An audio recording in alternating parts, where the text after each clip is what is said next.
Yep, Charlamagne the guy. Andrew Schulz. We are the Brilliant Idiots podcast, back for another week of Brilliant Idiotness. Do we have any... No, just mid-rolls. Just mid-rolls? Yep. Okay, good. We on, baby. Hezekiah Walker. What's up, my boy? How your weekend been, man? Your week, all that good shit? Good, man. What'd you do? This week?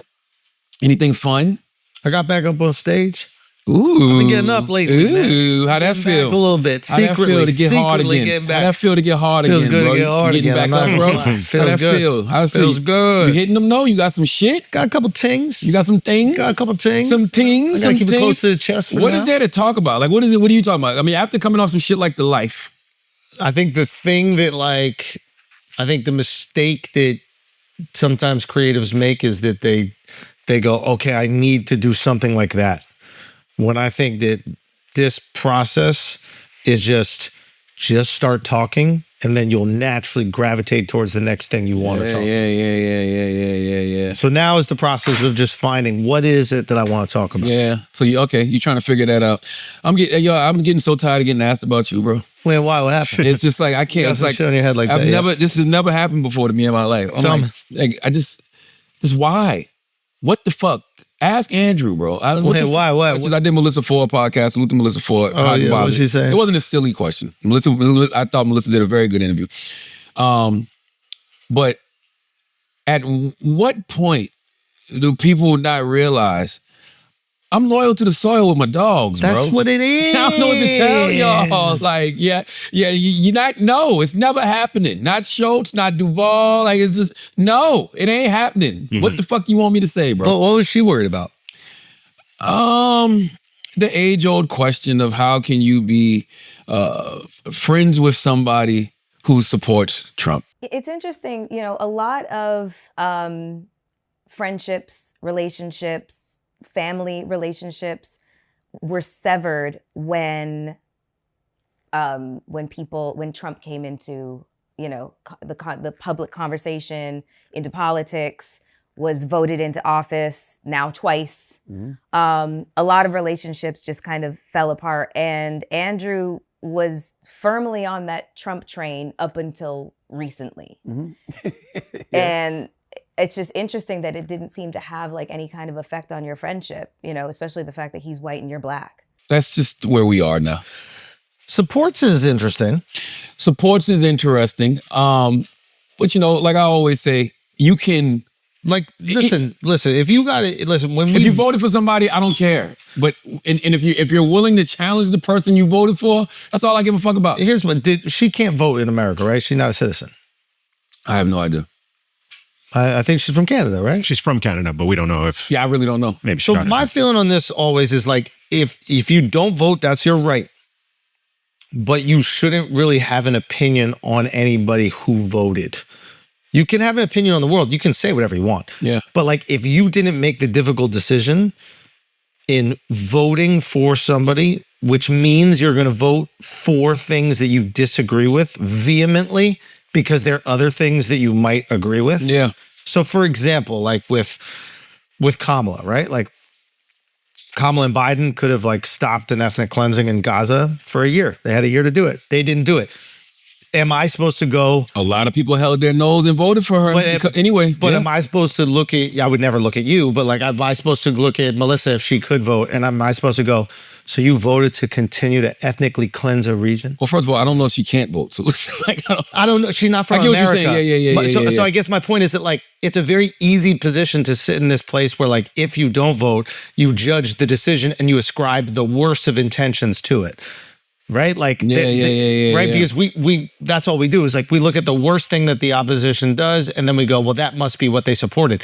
Like, there's no purity in politics, bro. I supported Barack Obama. I love Barack, but like, there's things that I think that he did that I would disagree with. He was a peak drone strikes all day, every day. So, but my point, there's no purity test in politics, bro. None whatsoever. That's the answer that I would give to you. It's just like, voting for a person, there's this binary. Whether you vote for Mamdani, whether you vote for Cuomo, whatever it is, it's like, it doesn't mean that you're going to support every single thing that one of those people do. You're making a decision, like, what are the things most important to you? There are some people that they vote based on abortion. Most people are single issue voters. Exactly. And it's like, that's the thing that's most important to them. And they might disagree with every other thing.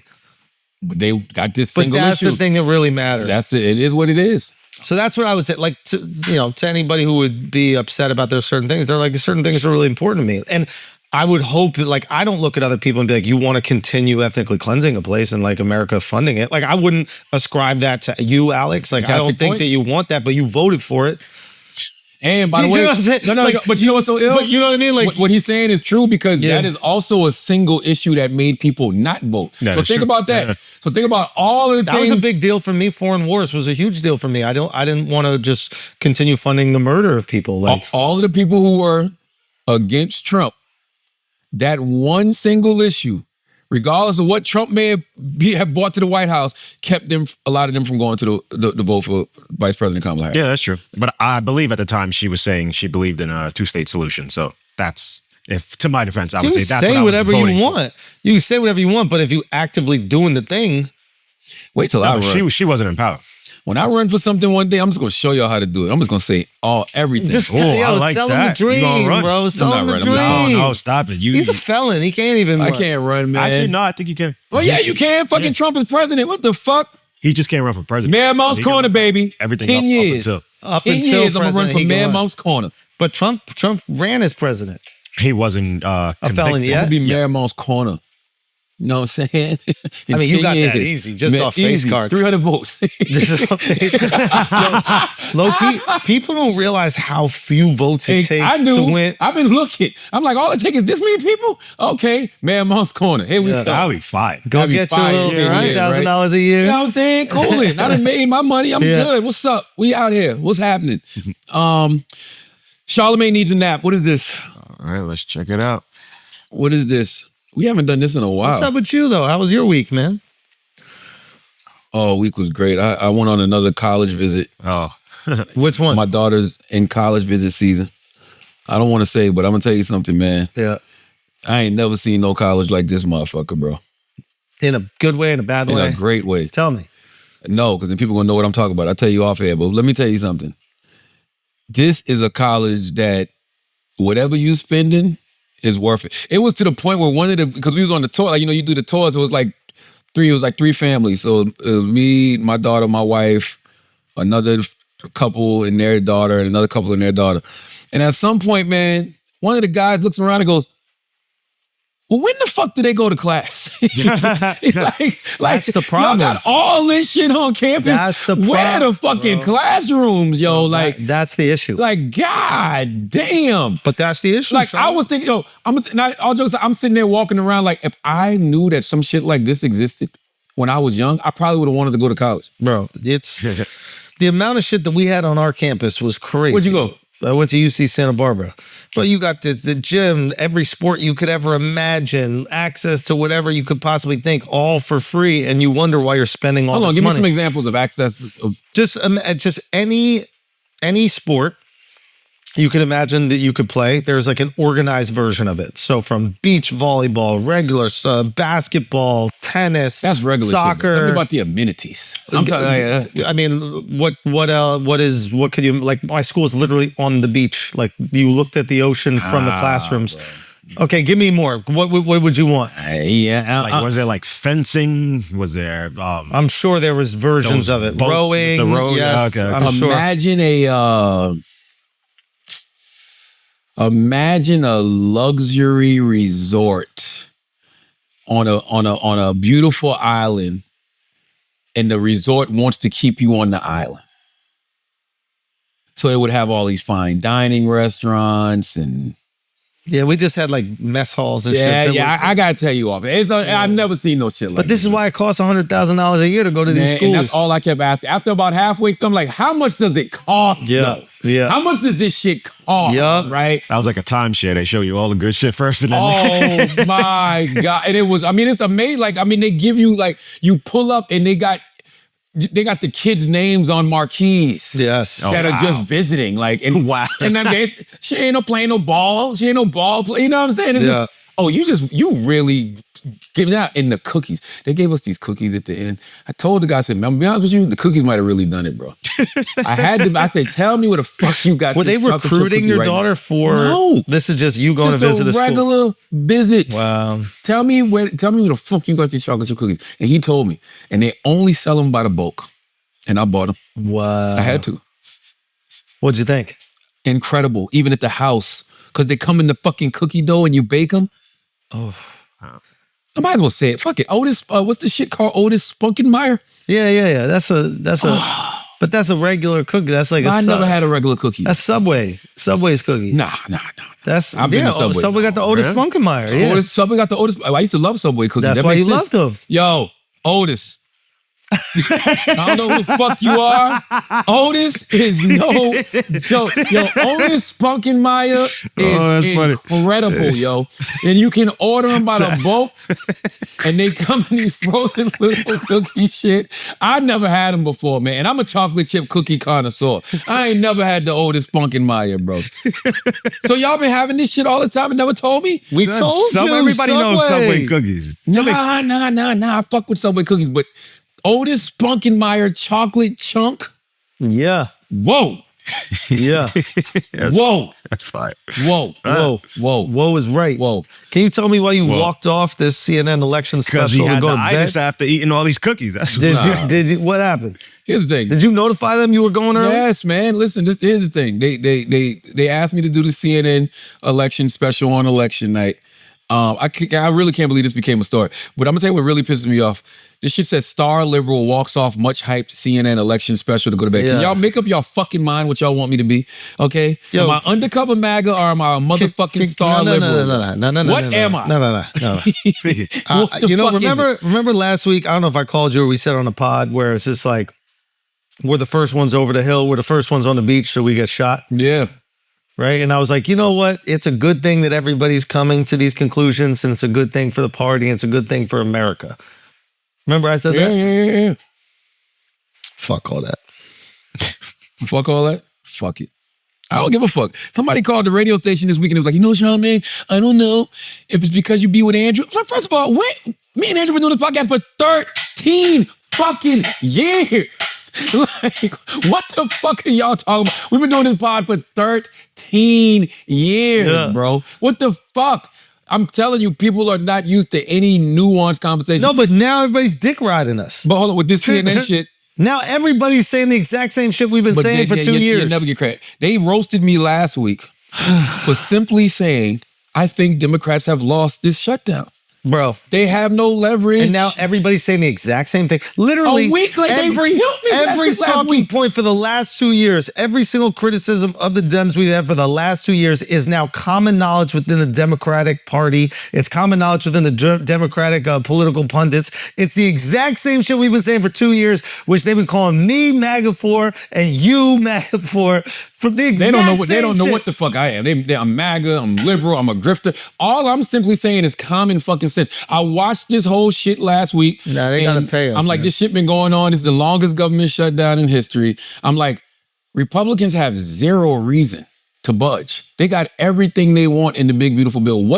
Why would they ever make concessions with Democrats? So I'm just like, and I'm looking at all of these federal workers who are calling the radio station, who I'm meeting at the food banks. Imagine being a federal worker. You've never been on no SNAP or no food aid ever in your life. Now you got to come down to the food bank to get groceries because you ain't been paid in 40 days. Yeah. I really think that some people speak from such a position of privilege that they don't know that 67% of the country lives paycheck to paycheck. Yeah. And when you miss one check, that Game throws over. Everything Game fucking over. off. Literally not getting paid for 40 days could have a person evicted. You know how many people I know that have been getting eviction notices? Because the landlords don't give a fuck. They don't care. Yeah. They Like, don't what are care we about a talking government about? shutdown. The They're like, I electric got company bills don't too. give a fuck. Yeah. The fucking childcare people literally, I know people that have to take their children out of childcare. And you know what pisses me off the most? A lot of you motherfuckers that are saying shit like, hold the line, hold the line, hold the line.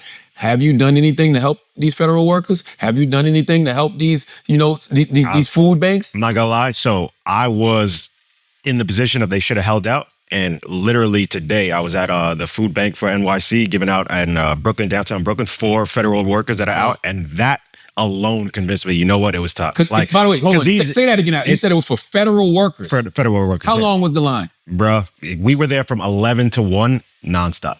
That convinced me. I was like, oh, okay. I went to the airport this weekend. I'm going to the fucking security.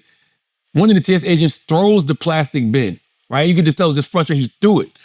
And one of the other TSA agents said something to him. He was like, I don't give a fuck. I'm not getting paid no way. How the fuck can you not feel for these people? And people think it's over, and they still haven't got paid. They still ain't got paid yet. Now, they are getting their back pay, allegedly. They're supposed to be getting their back pay. Yeah, but it still has to pass through the House, and Trump has to sign it. So technically, we're still in the shutdown. And when I spoke to somebody... And is it going to pass the House? Most likely. Yeah, most likely, yeah. When I spoke to somebody in the Democratic Party about 2 weeks ago, they said to me verbatim, they said pinning a shutdown on any issue around the ACA was a foolish idea. Why? Because Affordable Care Act. Affordable Care Act. Because number one, the Republicans got everything they want in the big beautiful bill, right? And also, you have Republicans who have made whole careers opposing the Affordable Care Act. So why would they all of a sudden flip and do anything in support of it? Like, they always fall in line. If it's fuck Obamacare, it's fuck Obamacare. And it's gonna be fuck Obamacare until eternity, until they come out with Trump care or whatever, which will probably bless you. God damn, what the fuck? I'm getting over it. You need some goddamn affordable care. Fucking hell. Well, you got snot all in your fucking mustache. God damn. Sorry, dude. I feel like I gotta wash my hands. Man, somebody bring some motherfucking sanitizer here, man. That was a COVID sneeze, bro. That wasn't normal, I'm getting bro. over it. I was sick for like 2 weeks almost. God, but at least you got motherfucking health care. Yeah. Why are you acting like this is my fault? It's not. What the fuck was that about? Why are you saying like, the fuck? At least you got health care. What does it got to do with me? All I'm saying is, man, it's fucked up that people got to choose between being sick and starving. Yeah, I know. We shouldn't even be in that place in America. America should be, the basics should be food, clothing, shelter, healthcare. That should be the basics for everybody. But sadly, people got to make a choice. And my thing is, if Republicans weren't going to budge, and we knew they weren't, why keep the government shut down and just cause double, triple the suffering? I think the reason for it is there are more Republican constituents using SNAP. And so eventually, if Dems held out long enough, then Republicans have to hear from their constituents. And it's like, maybe we are forced to budge and give them something so we can... You know what Republicans don't give a fuck about? I understand. Their constituents. I understand, but that's what the Dems was hoping for. Because not only was it a government shutdown, Trump went and said, make sure they don't get their SNAP benefits. Yeah. That's just cruel, bro. Yeah. Wait. He said what? There are years worth of funding available for the SNAP program, our tax dollars that we have already paid to the federal government to facilitate this program, and the Trump administration deleted this language from the website this morning. They are hiding the fact that not only is there more than enough funding to pay these benefits that we have already paid our tax dollars into, but that there was contingency language to ensure that even in the event of a government shutdown, that SNAP would go uninterrupted. The Trump administration and the Republicans supporting him are using food as a political weapon. He made it to. Let me look it up. Let me say the right thing. I don't. So there's like a fund that, like an emergency fund, yes, that they have if a situation like this were to happen, where people they can still pay the SNAP benefits out, and Trump was like, nah, we're not gonna tap into this fund. Yes, Supreme Court allowed Trump the administration to temporarily withhold some SNAP payments for November. So that's just cruel. Yeah. On top of everything else that's going on, to be like, nah, withhold the SNAP payments. God damn. Like, what the fuck? Yeah. So it's just like, yo, man, for me to get on the air and say that last week, that's just common sense. I'm speaking for the people, the federal workers. I'm speaking for the people I know not getting the SNAP benefits. So can you break this down for me? And then hold on, a week later, when the Democrats do exactly what I knew they were going to do all along, now people mad at Democrats. Which I think is ridiculous, because Democrats threw a Hail Mary on behalf of the American people. So yeah, they knew that they had no shot in hell at this, but they did it anyway. So that's why I want to break this down. Okay, so this is about passing the big beautiful bill. Yes. Okay, so they're trying to get this big beautiful bill passed. No, it's passed already. Okay, so then what is this specific vote about? They were trying to get the I'm sorry, not the big beautiful bill. Sorry, the big beautiful bill is passed already. They were holding out because they wanted the ACA. But this is renewing the budget. Like, so every year that they have to vote on the budget or whatever. They were trying. What do you mean? Like, yes.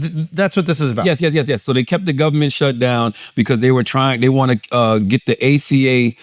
The extensions on the ACA subsidies. Yes. Okay, sorry. Not in the Big Beautiful Bill. Big Beautiful Bill is passed. But the changes in the Big Beautiful Bill is what affected triggered these other things. Yeah, the subsidies in the ACA. So what they were trying to do is hold up, they being, I imagine, the Democrats, they were trying to make sure that the ACA subsidies were extended. Yeah. That the ACA subsidies were extended. And so what they were doing is holding up the passing of the budget. Yep. Yes. In order to leverage that change that they wanted. Yes. Which feels benevolent, right? Because it's like, we want to help out these people who are going to see their healthcare premiums. It's a beyond righteous cause because people's healthcare premiums was going to skyrocket. Some people were just going to lose their healthcare altogether. Like they were on the right side of history. And then can you explain to me why healthcare is so impacted by this? Why is the government? I have no idea. Why is the government subsidizing healthcare in such a way? Haven't they always? And not always, but it's so expensive. Like healthcare costs have risen so much that they have to raise premiums for insurance companies to make money. And regular people can't afford this increase. So the government is subsidizing that increase.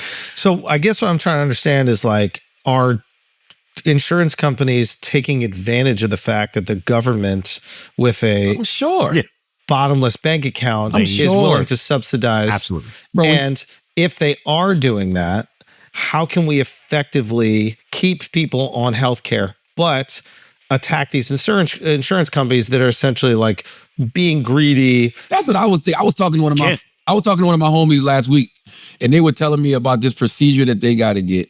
And the procedure without insurance is literally like $150,000 or some shit, right? Yep. And then there's some other shot that they got to get that's in the tens of thousands of dollars. I'm like, yo, there's got to be some form of price gouging, yo.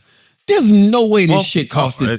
This is the same thing when it comes to universities for kids. The idea is if the government is going to back loans, student loans, no matter what, the universities can charge really whatever they want because you need to get a college education if you want to be part of the workforce. And that college education is guaranteed backed by the government. So there is no real incentive to not do it, right? The second somebody might say, and I don't necessarily want this, but like somebody might say, oh, if we just remove this like endless bank account for your degree, for example, you want to get a degree in poetry, that's your right. Yeah. But we're not going to give you $300,000 in student loans to get a degree in poetry because you might not be able to get a job that's going to be able to pay that back. All of a sudden, a degree for poetry might come down. There are arguments that will poke holes in this, I'm sure, and there are negative aspects to it as well. But the idea being, if you prop up whatever the cost of something is, greedy people will find a way to charge more for it so that you will pay for it. Simple as that, because you know you will. So there's a part of me here where it's like the insurance companies must be culpable and they must understand that these subsidies will go pay these rates. So they must be spiking rates knowing full well that the government's going to step in and pay because they don't want to leave their people uninsured. I mean, you're right, though. The insurance companies are culpable. That's why you see motherfucking, Mangione. Exactly. So, like, hey, that's just the reality of the situation. So is there a version, and again, like I'm ignorant to all this stuff, but like, is there a version where, okay, we've passed this, we can get the government workers their food, their pay? I think that you make a great point where there's like a lot of these like privileged rich pricks talking on TikTok and social media that like literally don't know a single person that is a government worker that is working paycheck to paycheck. And they're just like, hold the line, Dems. Hold the line. It's like, yeah, that's easy for you to say. You talking to a fucking phone for a living. You know, someone that actually has a job and a family that they rely on that paycheck every single fucking week. And listen, I hate when they go, we got to make sacrifices. Every struggle requires sacrifice. Sure. Yeah, you first. You first. Yeah. You first. You sacrifice. Like man, TikTok pundit. I hate that shit so much, yo. I mean, and by the way, I understand the logic of it all. I don't. But also, too, where's the plan? I don't understand the logic. If you're going to shut the whole government down, how about have something in place for your constituents? So here's, you know federal workers are going to be impacted. You know people that don't get SNAP are going to be impacted. How about have something in place? Remember that guy that gave that $130 million, even though that was illegal, gave that $130 million for the military officials? Yeah. That's, what the fuck? So here's the thing I'm wondering. It's like, why don't you just pass it, right? So these people that work for our government, the people that worked in these thankless jobs, don't have to suffer and their families don't have to suffer. Why don't you just pass it? And then, knowing full well that Republicans also don't want their constituents, as you said, I think more of them are on the Obamacare more of them are SNAP. So more of them are receiving SNAP benefits. I don't know where they are with the Obamacare, but like, they too are incentivized to make sure that their people have health insurance and that they have food, right? Yeah. So like, why don't you, after passing it, then work on a bill that will meet the demands of both parties? It seems like there's going to be a lot of bipartisan support there, no? Nah. Not in this day and age. And that, really? No. You think the Republicans would starve their own people? Yes. Interesting. They were just doing it. This is not our grandparents' Republicans. Yeah. Okay, they just did. Yeah, they just did it. I will say you'll probably see some. Well, Republicans have had 8 years to come up with their own healthcare plan, and haven't done it yet. Well, are they just in the pockets of big healthcare? Yes. Well, so are Dems. By the way, both of them are. Yeah, let's also talk about this. This is the same lobbying shit. It's like everybody wants to talk about AIPAC all the time. It's like, yeah, talk about AIPAC, but also talk about these fucking medical lobbies that are doing the same exact thing, taking advantage of the American people. And guess what? All of those lobbies should have came out of pocket. The fucking pharmaceutical lobbyists, the pro-Israel lobbyists, the real estate lobbyists. Oh, Dems, y'all want to shut shit down? Y'all got to dig deep and come up with some money for these motherfucking federal workers and these people that don't have SNAP benefits. That's actually a fire thing. That's how you could have kept it open, kept that. Republicans still wouldn't have budged though. They wouldn't have budged, but you could have at least made an effort and showed that you're looking out for your people. You got to have a plan. Everybody talks about going to war. Where's the fucking war plan? Well, when you hate the billionaires, who's going to pay for it? Hold on. You want to talk about that? I'm on the radio Thursday. As soon as I saw this shit going down at the airlines, I go, oh, this shit will be over in a couple of days. Because it's always corporate interests over the interests of the people. Yeah, because we don't want to have a bad travel holiday season. We want people spending money. Once the airline, when you start hearing airlines missing, airlines are going to be fucking losing tens of millions of dollars a day. Yo, I don't know who the fuck they is, but they start calling the powers that be like, all right, y'all better get this shit fucking ripped back open. And what happened? And they did that over the weekend. Over the fucking That's crazy. Yo, the airline started acting up on Thursday. They stayed the weekend to get that shit right. Isn't that interesting? Get the fuck out of here. It's always going to be corporate interests over the interests of the people in America until the people motherfucking stand up. Yep. Or until we just get the money out of politics. It's very simple. Yeah, that ain't happening. Why not? It could, but it ain't. It's going towards it. People are opening their eyes and they're like creating lists for any politicians that take lobby money. They're not going to vote for them. Well, y'all ain't voting. That's becoming a thing. Y'all ain't voting then. Nah, there's going to be some politicians that run and don't take money from big lobbies. I got to see it to believe it. I'm not saying that it can't happen. I just got to see it to believe it, yo. I got to see it to believe it. I really got to see it to believe it. But by the way, that means that it's going to end up being a billionaire that motherfucking doesn't need the money. That don't need the money. Then what? Like that's the other tricky thing about the billionaire stuff is like these politicians are making billionaires the bad guys, you know, saying that they got to pay their fair share when they know damn well that like billionaires exist outside of the tax code. So it's like you really saying we're going to tax them, we're going to get them to pay their fair share, but like you know that the tax code itself doesn't have any way to actually tax them. They're making capital gains money. They're not actually making income. They're taking loans out against their stock and then they're writing off the interest on the loans, you know, as a loss against whatever money they do make. Like the tax code didn't plan on there being billionaires. So they don't have a way to like fairly tax That's them. funny as shit when you think about it. Yeah, like somebody might have 60 horses. Yeah, you know what I mean? And 300 that acres. Won't happen. Yeah, $1 billion. No God damn. So it's this weird thing where it's like they've become the scapegoats, they've become the bad guys, but there's no actual way where you could tax them the way you want. So you know who you end up taxing? You end up taxing the doctors. You end up taxing the lawyers. You end up taxing all these people. I mean, us obviously included. I don't want to act like we're not scapegoat, you know, but like. You end up taxing all these people that you don't intend to, and you tax them more, and then the billionaires still don't get taxed. Yeah. But you use them as a boogeyman. You use them as the bad guy, where it's like, why don't you communicate to your constituents that the billionaires exist out of the tax code? The tax code is based on taxing income, and they don't make income anymore. They've so much money that they don't need income, and that you have to find a new way to extract wealth from them, because all you're doing is putting the burden on that tax on the doctors and the lawyers and entertainers, some of us, and this group of people is going to pay more because this group of people that you've been rallying against isn't going to change at all. Right? Like, no, that makes sense. The billionaire thing is so interesting because I don't think billionaires are inherently bad. I don't believe that whole logic these about motherfuckers ain't even billionaires, Charlamagne. They're like, it's net worth. It's like they got $1 billion on paper, like they Or in got assets and stocks and stuff like that. So like the valuation of your company is $4 billion, and you own 50% of it, so you have $2 billion. But like, do you have $2 billion? Like, do you actually have it? I don't know. Like some of them, yes, because you can get loans to have that money. Yeah. No, I'm not saying that. I'm not saying that they don't. But my point is that like something catastrophic could happen tomorrow, and then you have nothing.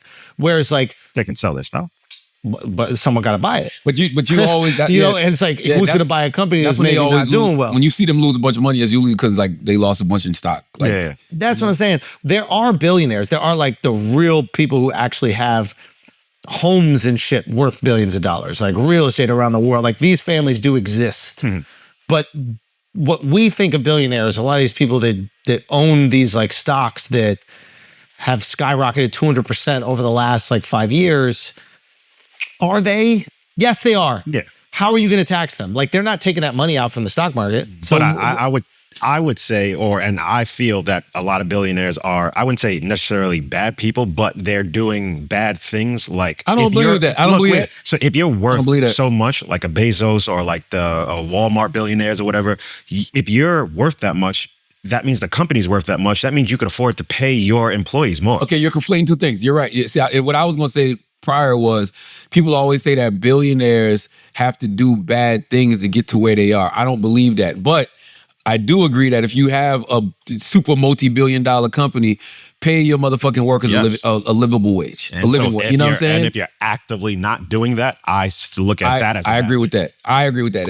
If you're a multi-billion-dollar company, pay your fucking workers a livable wage. But I don't think that people become billionaires just because they did bad things. Some people become billionaires because they created something that became a necessity for people. Like just Steve Jobs. Did he not deserve to be a billionaire? We can't stop using these motherfuckers right here. Yeah. You know what I'm saying? Like, does Elon Musk not deserve to be a motherfucking multi-billionaire? The issue isn't billionaire. Like, billionaire is just like this holding term. It's not about billionaire. It's about their people that exist outside of the tax code. And you would rightfully want them to pay their fair share or whatever the fuck it is. Yeah, but I think that's part of it. But also the practices of those billionaires. I think it's fucked up. Well, there's a moral issue. Like, I would imagine if these people are doing things that are illegal, then there would be some sort of justice for it. Now, could they do things like, for example, it is not illegal to pay somebody minimum wage. You would think if you're the most successful company in the world that you would pay your employees even more. Yeah. But they're not doing something that is illegal. True. Right? Like you would think that is the right thing to do, and it's a good thing to do, and it's a just thing to do. But they're not doing a thing that is illegal. Yes. Yeah. That's what I was saying. Whereas like we know that there's a lot of mom and pop places that like pay people less than that because they're making tips or whatever the fuck like that. So like technically that's illegal. But they can't afford to do it. So what we're looking at is somebody that has like astronomical wealth, and we're like, why aren't you treating people a little better? Yeah. And I'm sure those people would be like, motherfucker, I gave away $100 million to solve AIDS. Damn. What do you want me to do? You know, like in their mind, they're like, nobody gives away more money than me. How can these motherfuckers want more than that? And I think we're sitting here probably going, why don't you give that money to the people who work for you so they can feel like they're making more? I had a woman say that to me, man, and I thought it was so silly. I posted about how, Little Duval provided 35,000 meals in Jacksonville. I posted how Tyler Perry did the 1.4. He gave 1.4 million to organizations that like food banks for people that don't have SNAP benefits. Yeah. And I did like a carousel with in the 400,000 plus meals I did in New York. And a woman in the comments said, "Why don't y'all just give us that money in our pockets? Nobody wants to go stand in line at a food bank." Like, God damn. Yeah. Like, what the fuck? Yeah. No, that don't even make no sense. Yeah. I mean, No, I would rather help provide what a mass amount of people need as opposed to going around giving people cash, because the cash, I don't have enough cash. I can use that cash to provide more meals and groceries for people than I could going around just actually handing people cash. If I hand people cash, I might help 10 people. Listen, there's Give it to another the food bank, you help 100,000. there's another thing where it's like, I don't know, but like, if you pay your employees more, your company is less profitable, which I imagine would affect the valuation of your company. Not them companies like Apple and fucking Amazon. no, yes, it will. I think it Yes, would will. too. Amazon. Yeah, because think- then you're making less profit. These guys aren't paying. They're not even paying taxes. Yeah, You but I'm understand what I'm talking saying? So if they're not even paying So taxes, he makes a good point too, which is like, if Amazon can make it look like they don't make any money yes. at the end of the year, Yes. then maybe profiting isn't important. Again, I don't know. But like, I agree with you. Maybe they feel like I can impact the world in a better way if I'm donating $100 million. But there's also a version where like a lot of people do that shit as a shield. It's like, if you got billions of dollars, people hate you. So you got to do some nice shit. So motherfuckers go, all right, listen, we hate him because he's rich, but he does, provide this for all these people. And he did try to solve the mosquito disease. You got to be a compassionate capitalist. Would you want to be a billionaire? No, I have no interest. I got asked that question recently. Well, I didn't get asked. Somebody introduced me as that. Like I was doing an interview. Put it this way, it's not a goal. Yeah, it's not a goal. It doesn't Exactly. mean Yeah, anything to me. For me, It's not like, a goal. There's a number where like I don't have to work and I can maintain the lifestyle I really like, and like that's to me the goal. Numbers have never been my goals, yo. That's good. It's always wanting to do something. Like Yeah. I have goals of things that I want to do. It's never like I want to be a billionaire. I want to make 100 million. It's never been that. Now, when you get put in certain positions and you start making certain investments and somebody tells you what you could make, you start thinking like, oh, that, you know what I mean? But it's not like I want to, what's that song? I want to be a billionaire so fucking bad. What was that shit? That's never been my mindset. But I did an interview recently and somebody introduced me as a future billionaire. And I said, from your mouth to God's ears. But then when I thought about it later, I'm like, I would never be a billionaire probably. Yeah, it doesn't, Because I know I personally like seeing multiple people getting money. yeah. So I wouldn't want to hoard all of that wealth. If I got $1 billion, I want to create like 1,000 millionaires then. You know what I mean? And when it comes to and philanthropy, I'd be giving a lot of it away. Like, there's like you make sure your kids are good for the future. Hopefully their kids can be good off what you leave for them. But everything else is like, share the wealth, bro. Yeah. You know what I mean? Like I agree. Now, don't get me if you got a product that's just making you billions, it's not like I'm gonna be like, oh no, stop. You know what I'm saying? No, I don't want it. Like that's just stupid. Yeah. But I would still be just an amazing philanthropist. Like that shit that fucking Jeff Bezos' wife be doing, and that shit is amazing to me. What? The ex-wife? The ex-wife. Ex-wife. Oh, Yeah. okay. Oh my God. Like giving hundreds of millions of dollars to HBCUs, that's fly. That's crazy. Why is it crazy? Why is it crazy? Nah, it's Come not. on, It's come just on, crazy. Come on, Like, it's Come on, let crazy. that misogyny fly. Why is it crazy? Yeah, I know what you're thinking, but Nothing come on. misogyny. She built the company with him. She did. That's right. She was there from like day one. No That's bullshit. right. And that's what people don't talk about enough. And yo. they should. Yes. A good woman help you build a great company, That's man. why I had to get rid of her, because she was giving too much fucking money away. Well, you can't build a real company when you got some lady trying to give $100 million away every single fucking day. He's like, how am I supposed to build this business? How am I supposed to go to the moon when she's trying to give away the rockets? This girl's trying to give away a rocket every single day. I'm trying to go to the moon. I knew it. I know. What? I knew it. I knew it. What? I knew it. It's true, and you know it's I true. knew it. No, when I No, said it's it, true. when I said it, all the first thing that pops in your head is misogyny. Me? But you didn't say nothing. You let the cocktail mix. You know what I'm saying? I do like to you mix let a cocktail. you let the cocktail I do like mix, to make a little and you was martini. like, that's crazy. That's crazy. That's crazy. just. And then once that shit was ready to go, Then you I shook did that it. shit up, poured it over the ice, gave it to you. You know what I'm saying? Got you a little drunk, like that girl giving away hundreds of millions of dollars. That's yo, but listen, that's fly though. That's fly, and it is her money. And I hope that she, gets the appreciation she deserves. Though I do think it's a little different because I don't think people see it as her money. I think they see it as her giving away Jeff's money. I wish I knew her. What's her name? That's the first Melissa part of getting her the recognition she deserves, not calling her Jeff Bezos' wife. And we don't even know her name. I think it's Mackenzie. I think it's Melissa. No, I think it's Mackenzie. Yep, Mackenzie Scott. Boom. Shout out to you, Mackenzie. She married a teacher and then they divorced. No. Yeah. She got remarried? Yeah, and then they divorced. You got half? I don't think he got half. Damn. I think he's allowed to teach at one of them HBCUs now. Yo, do me a favor, man.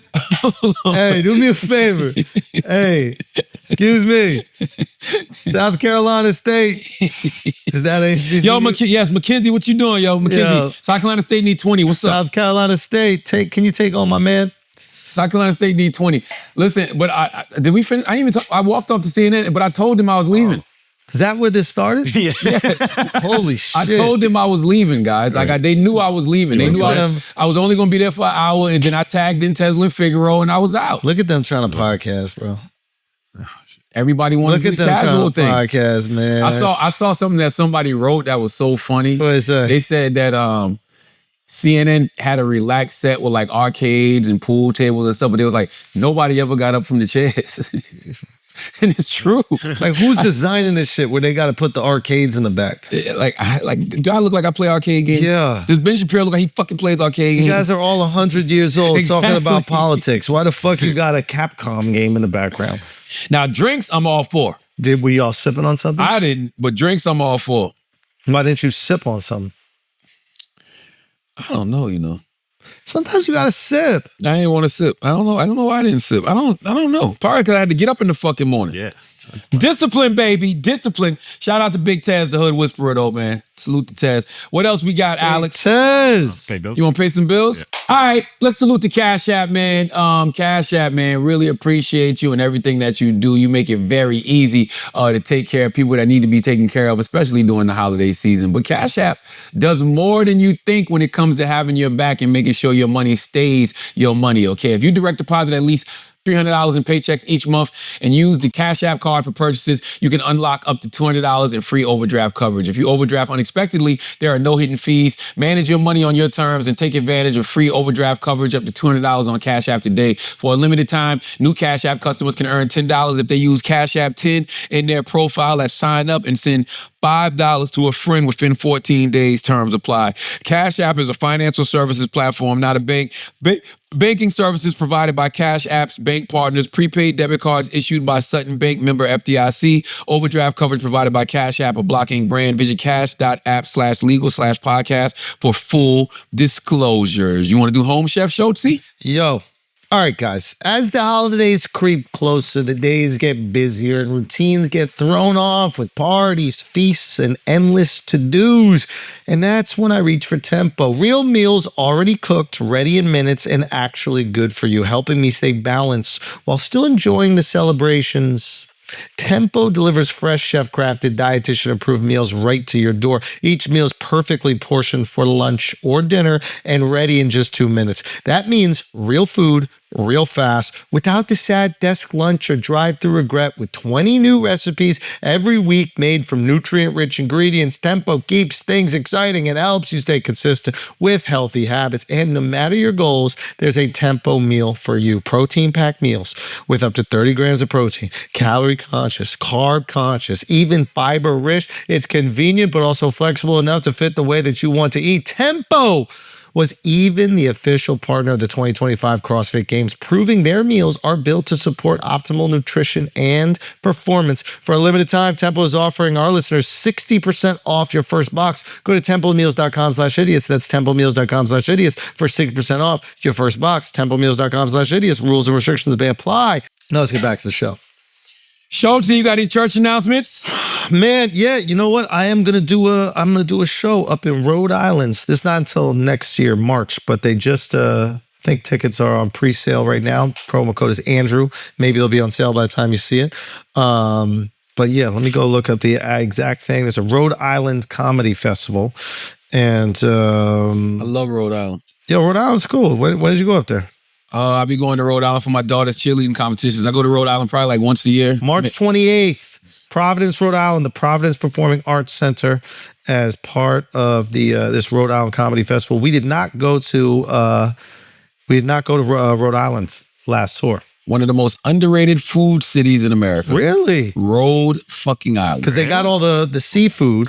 One of the most underrated food cities in America. They also got all the Italians. Hold on, it's a biscuit spot I like out there. What's that spot? Hold on. Rhode Island biscuits. I shouted them out too. I think I shouted them out here and they was super happy. What's the name of that spot? It's a biscuit place, bro. Fuck, I can't remember the name of that. Is it Irregardless? It's a biscuit sandwich shop. Hold on. You should go there when you go. The biscuits are so good. I don't remember the name of it. Oh, no, it is Irregardless. Yeah, Irregardless. Irregardless, bro. They serve biscuits, bro. They got like all of these different biscuit sandwiches. Oh, yeah, this is definitely the spot. Irregardless, 94 Carpenter Street, Providence, Rhode Island. Very underrated food place, man. They got these dope-ass African restaurants out there.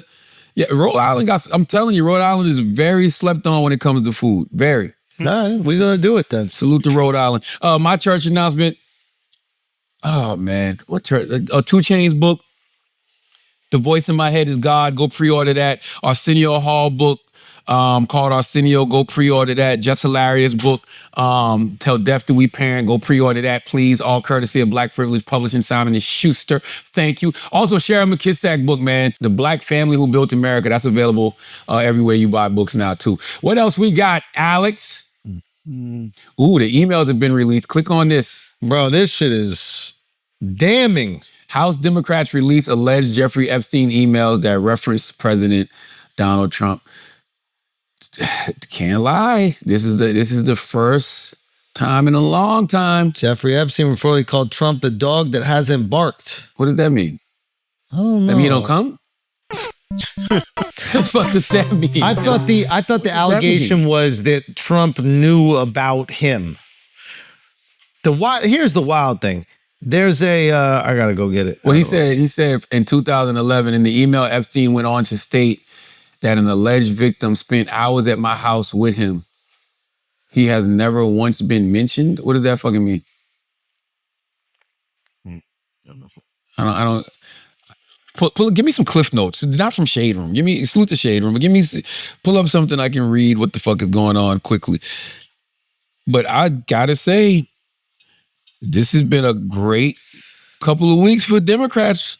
Let's see what they do with it. Because don't think that it's a coincidence that soon as they agree to vote for the government to be reopened, this Epstein email drops. Don't think it's a fucking coincidence. It's all redacted though. Why would they be sending emails about this shit? Sometimes you got No. I don't think the email's about this, but I think that like there was an email I think that was sent in 2014 where like Epstein's just saying all the people that are going to be there, and I believe in 2009, if I'm not mistaken, he was convicted of the sex charge with the minor. Right? They just said the Trump administration just held a Situation Room meeting. U.S. lawmakers have released 22,000 pages of documents from Jeffrey Epstein's estate, including some that reference Donald Trump. Democrats on the House Oversight Committee released three email exchanges before Republicans released a much bigger, what is that, tranche? Tranche? What's a tranche say? Tranche. What's a tranche? It's like a bunch. What's that, the shit between your ass and your fucking... Mm-hmm. What is that? Is that like another name for a gooch? No. Tranche is just like, I think, a bunch of emails. One of the 3 exchanges released by Democrats is between Epstein, a convicted sex offender who died in 2019, and his associate Ghislaine Maxwell. An email from Epstein to Maxwell in April 2011 reads, "I want you to realize that dog that hasn't barked is Trump. Victim spent hours at my house with him. The White House says the unnamed victim referenced is Virginia Giuffre, who repeatedly said President Trump was not involved in any wrongdoing whatsoever. She killed herself recently. Ugh. The name Virginia also appears in an unredacted version of the email released in the wider Gooch. Democrats say the emails strike a blow against the White House Epstein cover-up, while Trump says the Democrats are deflecting from how badly they've done on the government shutdown." 2 things can be true, guys. Right? 2 things can be true. No, this is not good. The question is, do the American people, and I can't believe we're having this conversation, do the American people still have the appetite for Epstein? I could not fucking believe it. There was that famous interview or something like that where Trump was like, "You guys still care about Epstein?" Yeah. And like, we were like, "Yeah, we all care about Epstein. This is the thing that you guys said that you were going to expose fucking finally." Mm-hmm. And I mean, I haven't heard a peep about Epstein. This thing just gets dropped. I don't even know if they moved to actually do it. And here is my theory as to why. Talk to me. Here's an email in one of the Gooches. "Doesn't look like you're prioritizing your schedule very effectively." Somebody, I think, texting or emailing Epstein. "Schedule very effectively. How are you going to manage all of this and that? This is Unga week. So the boss will be in town too. I'll be here all week. You may get sick of me. Just sat down on the train so can talk freely." Just sat down with a trans? Yeah. Huh? So then here's something. That was a response to this. "Girls, ? Careful. I will renew an old habit. This week, Teal, Summers, Bill Burns, Gordon Brown, Jagland, who is the Council of Europe and Nobel Chairman, Mongolia President, Hardeep Puri, India, Boris, Gates, Jabor, Sultan, Dubai, I guess, Coslin, Harvard, Leon Black, Woody. You are a welcome guest at any. Also, if you think there are interesting people in town, everyone here for Climate Summit, Clinton Security Council. Holy shit, I'm on something for the next 30 minutes. I don't know if he's saying all those people he's interacting with, or if they will be in town and that person can do it. But to me, it's like, if he's interacting with those people, and this is happening in 2014 when he's already a convicted pedophile, why are you still engaging with somebody who's convicted of that?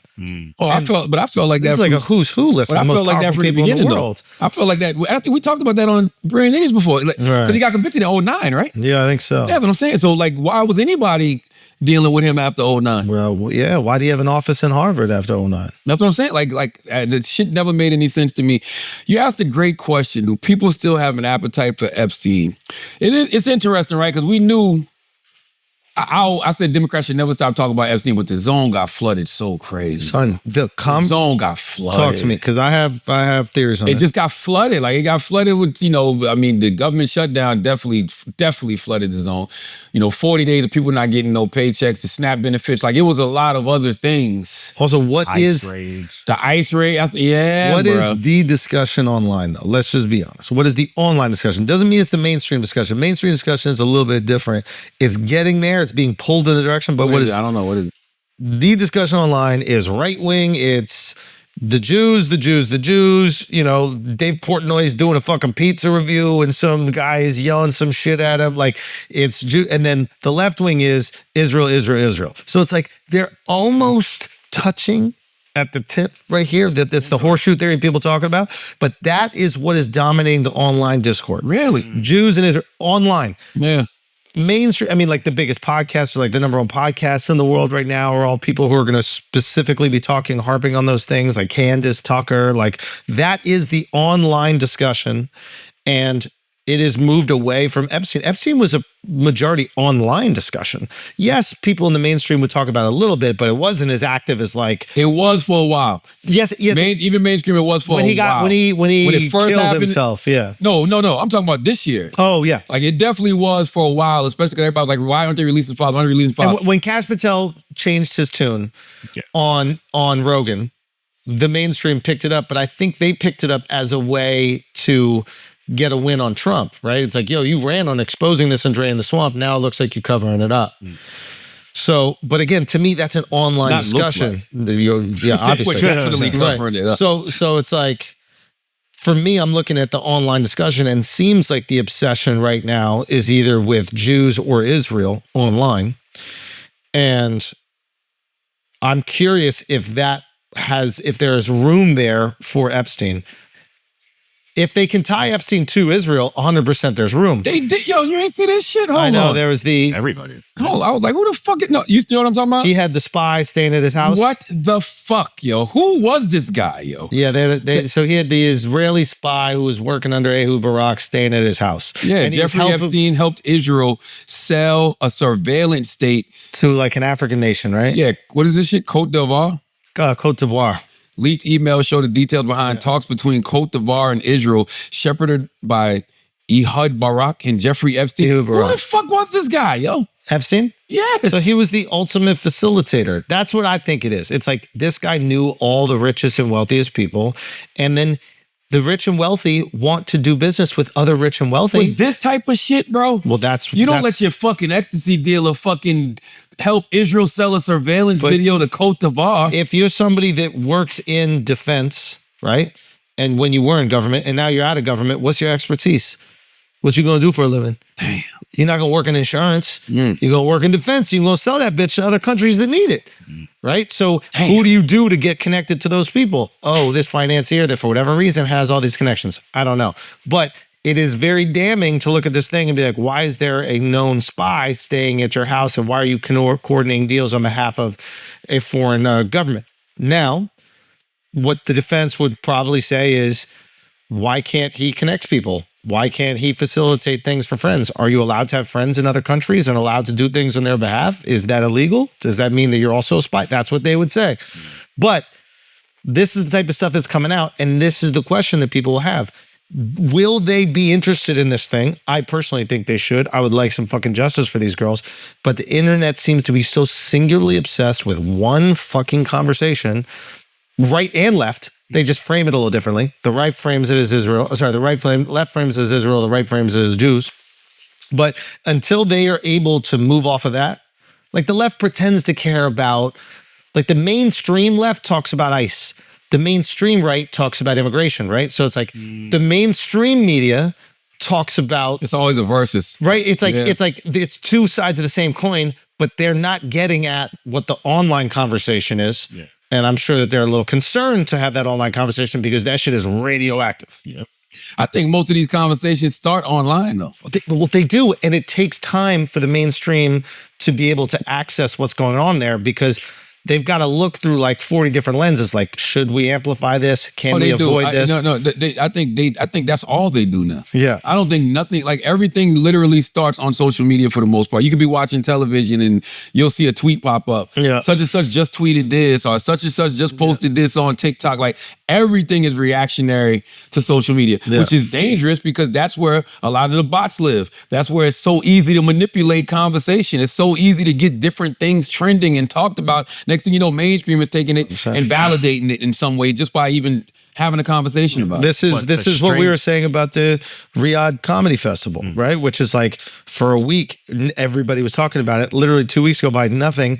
Now Mr. Beast is building a water park out there. Not a single peep about it. Or not just Mr. Beast. They got the fucking women's basketball league. Oh, yeah. So it's just like... No, stay there. Let's stay here for a second. You want to talk about the women's basketball league? No, I want to talk about people's fake outrage over shit. Well, this is to what you were saying. It's like, and this is the concern. With mainstream media, the concern is that it can all be manipulated by the sponsors of the show or the people who own the mainstream media platforms, right? So if like you're the pharmaceutical industry and you're sponsoring the show, you're not going to be making any jokes about pharmaceutical companies and you're not going to be making any jokes about, getting people addicted to opioids, right? You're going to be quiet about that. They can put that leverage on. Or if you own the company and you have certain, allegiances, you're going to make sure that those allegiances are taken care of, right? If you own the media company, right? But online, you can also fake the news through bots. You can also fake it through astroturfing, through fake comments, and you can make something feel bigger than it is. You can make it feel like it's an actual real story, when in reality, it's nothing and nobody actually cares. What's this one? What is that? That's Tanya? Tanya got a podcast? No, that was just... Yeah. But one thing that's a little bit strange is that, like you just said, online, one side's talking about Israel, one side's talking about Jews. That conversation is so loud. Why isn't mainstream media talking about Well, they are. So, but they.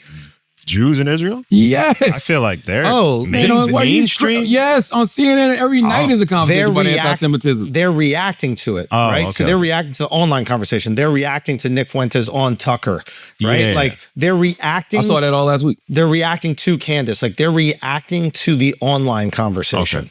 Right. But these things start and exist online. And now the mainstream media apparatus is kind of like a reaction channel. It's fascinating to see. That is a perfect example. Like all of these mainstream networks are like reaction channels now. Literally.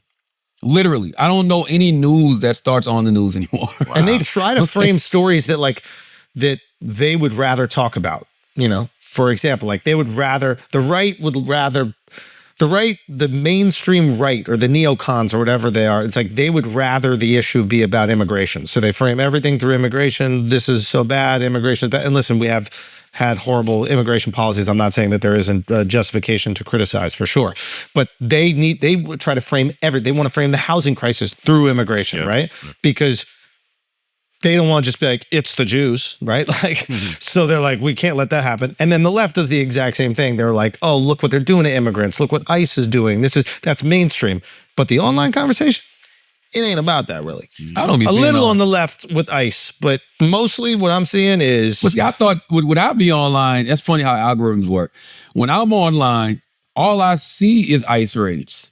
All I see is people capturing ICE raids and showing what ICE is doing in all of these different cities all across America. I think ICE exists on the left. I think ICE exists as a talking point. No, ICE exists though. No, meaning like it exists as a talking point and a leverage point against Trump. Like it is one of those things that if you're trying to show like how dehumanizing Trump is, you go look what his administration is like doing. the shit they be doing is crazy. They be pepper spraying kids. You saw the guy that caught a seizure? Yeah. While he was holding his infant in his hand. That shit was He's holding his infant. I'm like, what is so like, bro, it can't be that serious. So this is listen, it's obviously horrific and fucked up when you see it. What I believe the administration's goal is, and it's not just through ICE, it's also through like blowing up the boats from Venezuela. That shit is his crazy little too. battleship game that he's been playing. That shit is, yo, what Latino hurt that nigga, yo? Son.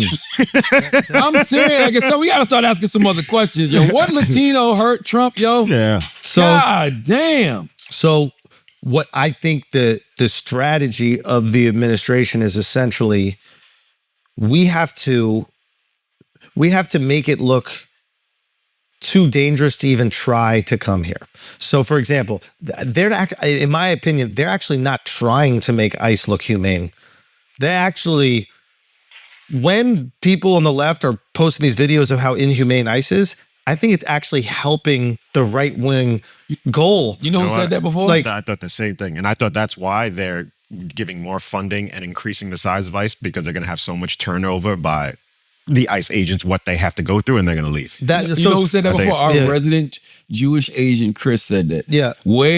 I'm talking about before Trump even got elected. He was like, it's going to be a show. He was like, it's going to be a show to keep people from wanting to come over here. And what they're basically trying to do is go, look how horrible your life is going to be if you come here illegally. So in a way, when people on the left are like showcasing how horrendous this is, and they're posting these videos and like, look how inhumane ICE is, they're doing the media amplification for the Trump administration. The Trump administration is not going, hey, let's be really delicate and polite. They're like, nah, we want to let you know you're not welcome here.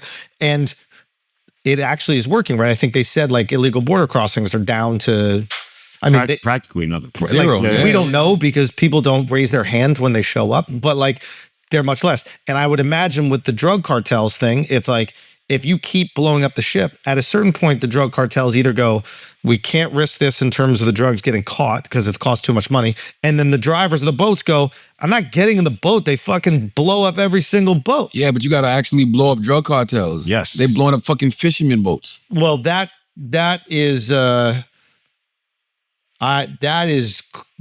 not true.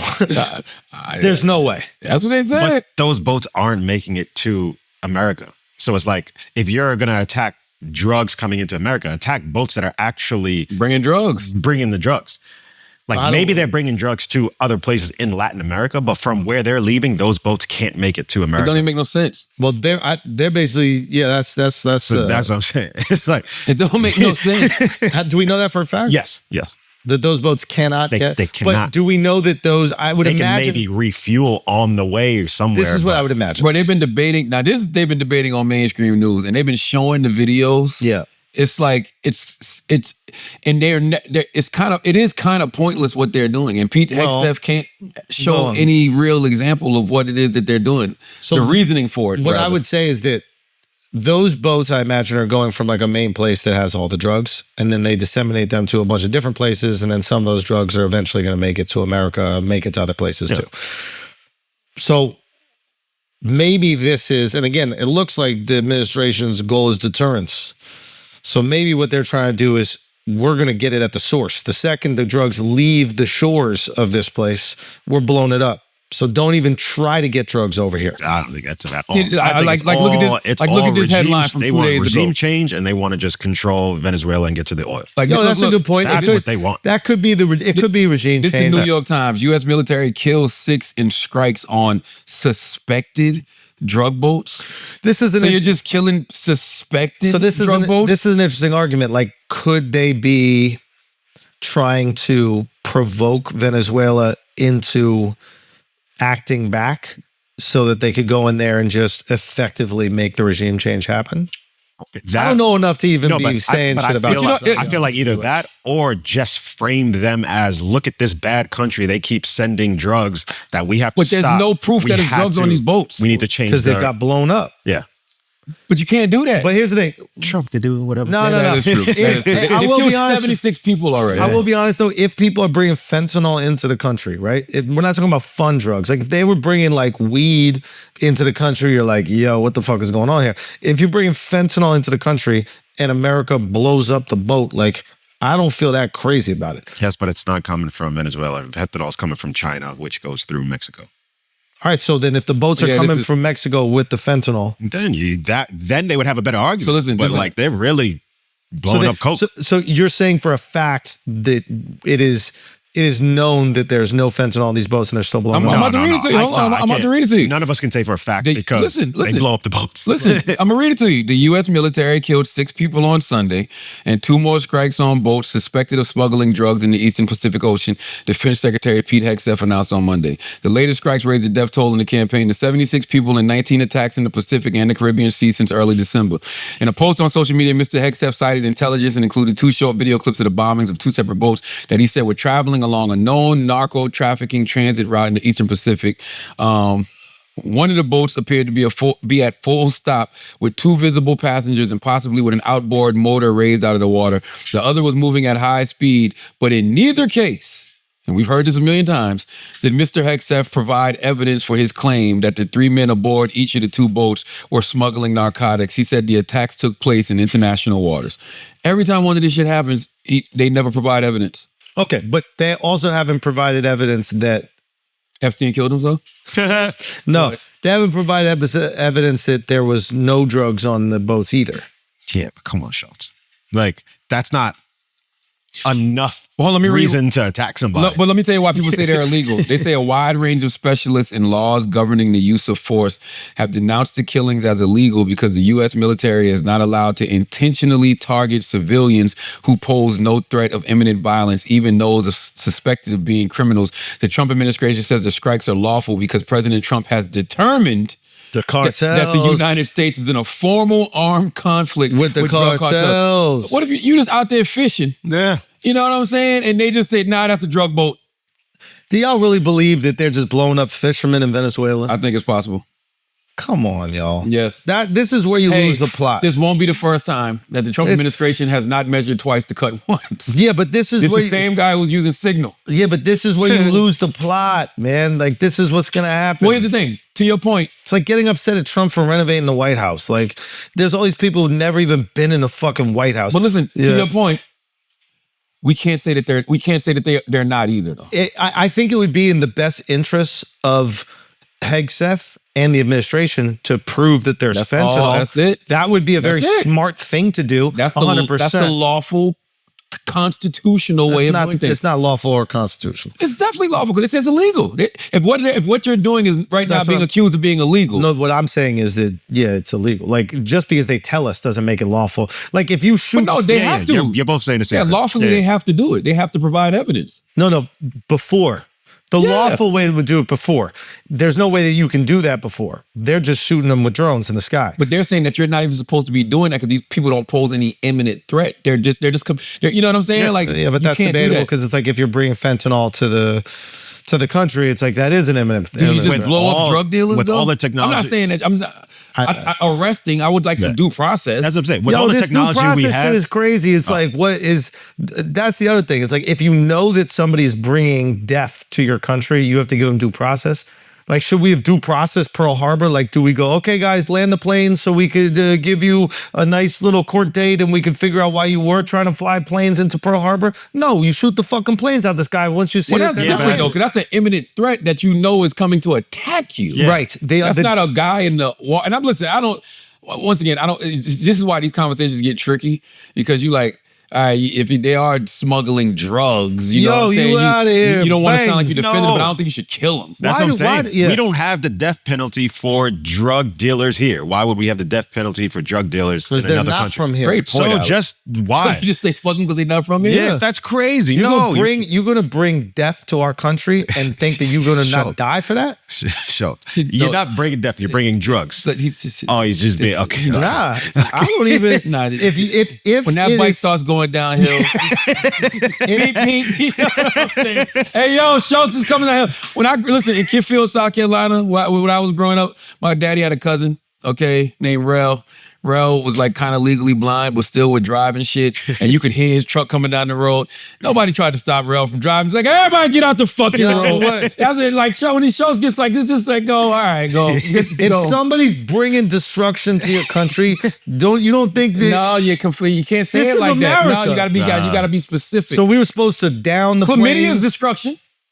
Gonorrhea is destruction. If there was bitches bringing chlamydia over here, you gotta shoot them before they land. You gotta blow up that boat too. You gotta blow up that boat a too. boat full of chlamydia? A No. boat full of chlamydia. You're gonna let that land on the shores. You're gonna bring them into the fucking courthouse and ask them. No. There's something else going on that we're not privy to. How does it look?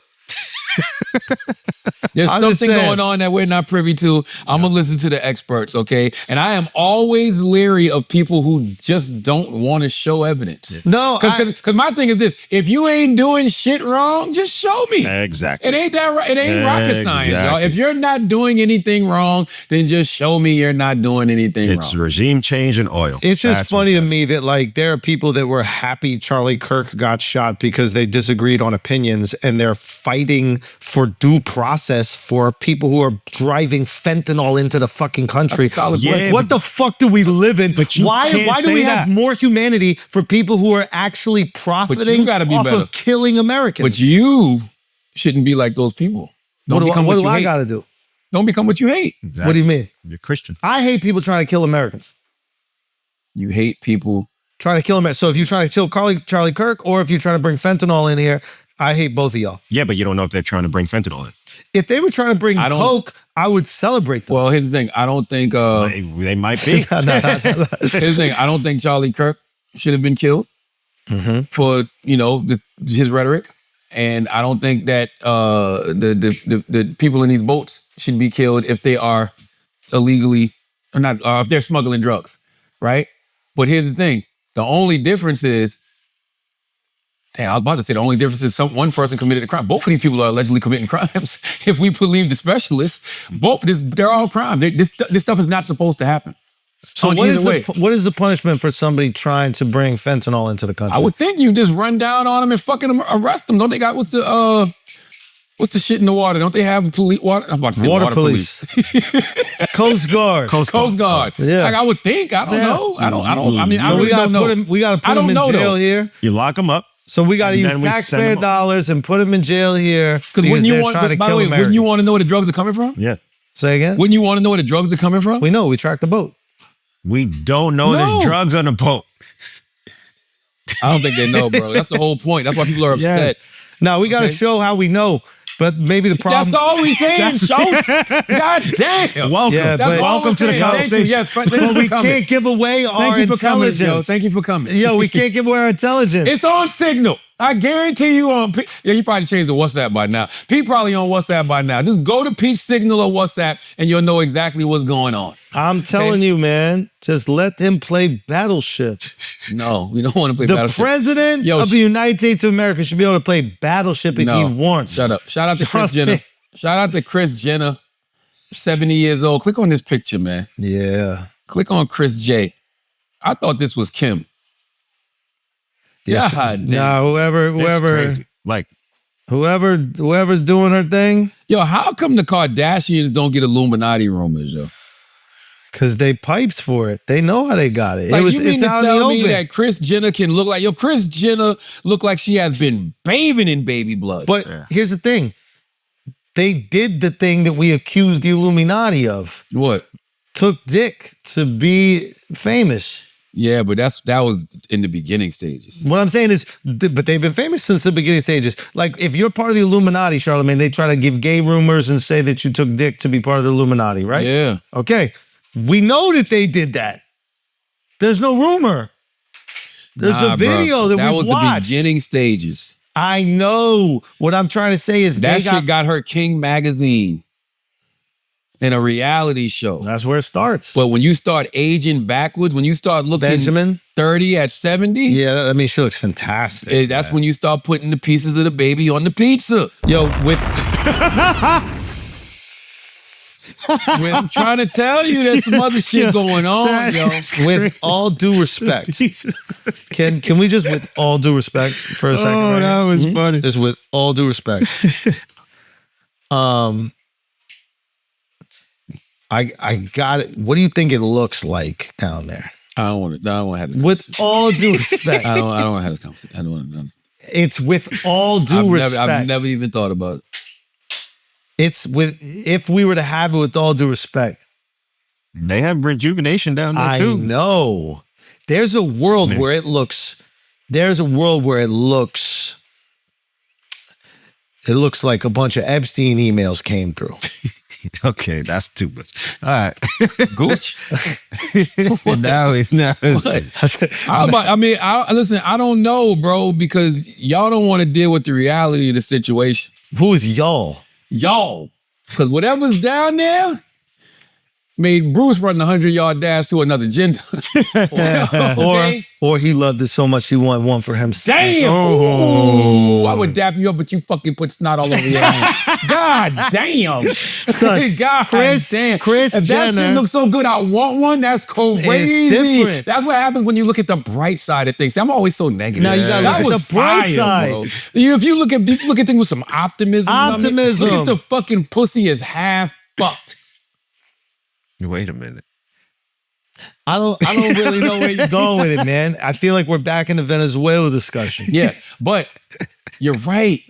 The pussy, with all due It don't respect, matter what's said on the pod, Chris's- as long as you're right. Chris's is so fire. That's a great It point. made Bruce want one. That's We great. always talk about the influence of Kim. Nobody's more influential than Kris. She's the matriarch. She turned her husband into her wife. That's the matriarch.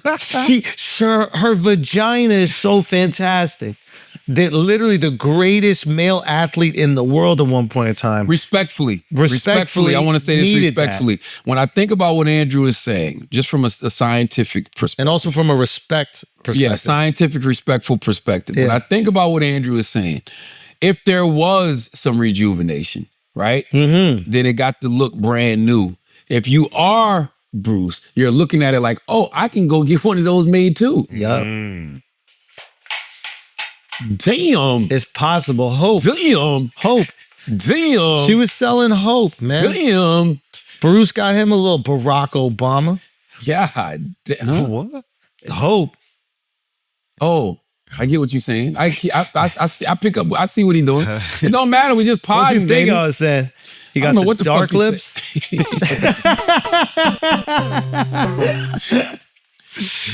Oh, okay. Speaking of new renovations, no, I don't. Say it. What else we got? What else we got? Yeah, we can talk about renos. Isn't there one? If there's one thing you were just going to let Trump do and not complain about it, is it not just a real estate renovation? Like if I know we have to be angry at every single thing Trump does. I know that's people's identity. I think the real estate renovation bothers people for a couple of reasons. When you have people not receiving SNAP benefits, when you have federal workers not working, but you're watching him throw these lavish parties and, do renovations for $230 million. But the government's not paying for give those Argentina $20 billion. Allegedly, give Argentina $20 billion. I agree with you. The timing is crazy. That's what I'm saying. It's like I agree with timing too. Okay, but like, why would you believe that he's spending his own money? It's not his own. I think it was like he got donors or whatever like that. But it doesn't matter. The point that I'm trying to say is like, remove timing, just the act. I know there are people, it's their whole identity. No matter what he does, they have to say it's the worst thing in the world. I get it. You can make a lot of money doing that. I get it. I understand. I get what you're saying. I understand. There's an online persona that people is very profitable, and that's what they have to do for the next 3 years or whatever. I get it. If there was one job, even if you hate Trump, if there was one job that you could just go, you know what? I'm not going to be outraged about this thing that he's doing as president.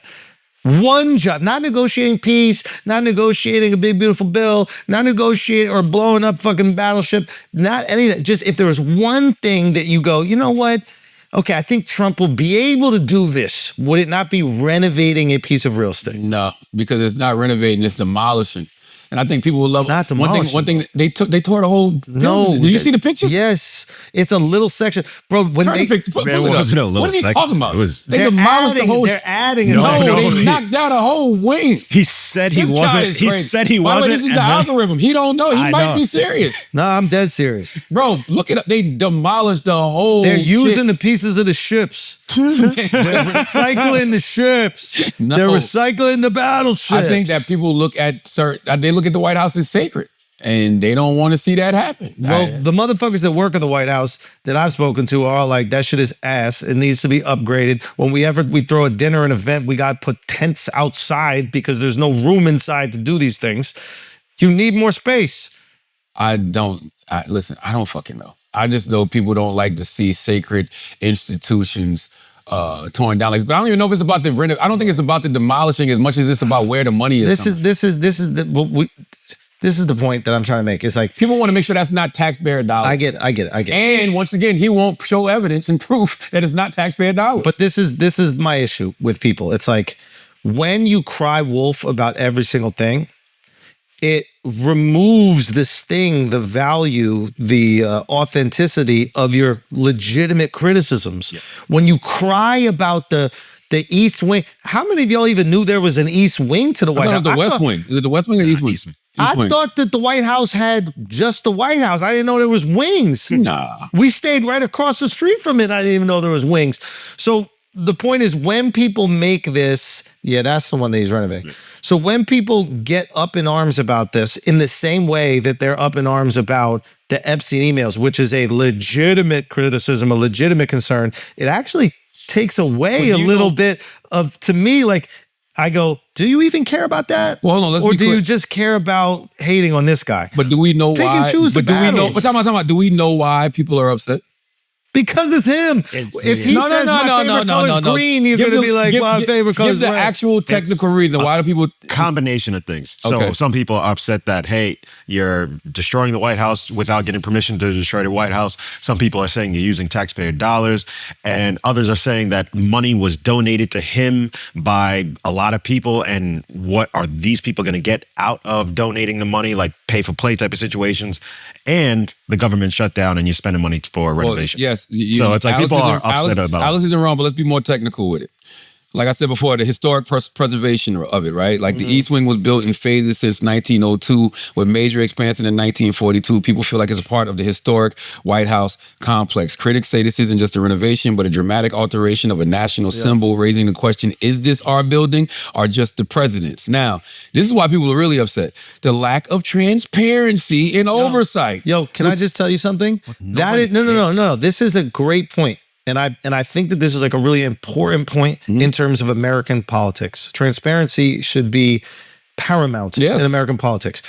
But no Republican will take Democrats seriously if Democrats talk about corruption without talking about Nancy Pelosi. If you, what are you talking about? I'm just telling you, if you cry about corruption with the Trump administration or any other Republicans, but you never said shit to the Speaker of the House for decades while she made hundreds of millions of dollars on $175,000 a year salary. If you never said one thing about it, and now all of a sudden you're like, oh, let's track Trump's crypto, which we should. We should track Trump's crypto. But if you never said a single thing while the leader of your party robbed Americans blind, rob is a hard term, but definitely insider trading. Inside trade like a motherfucker while people are going to jail for that shit, right? She's making hundreds of millions of dollars off of it. If you never said a single thing about that, it's very hard to take the criticism seriously of the opposition. How do we know this criticism is coming from Democrats? It says oversight and historic review commissions either were not fully consulted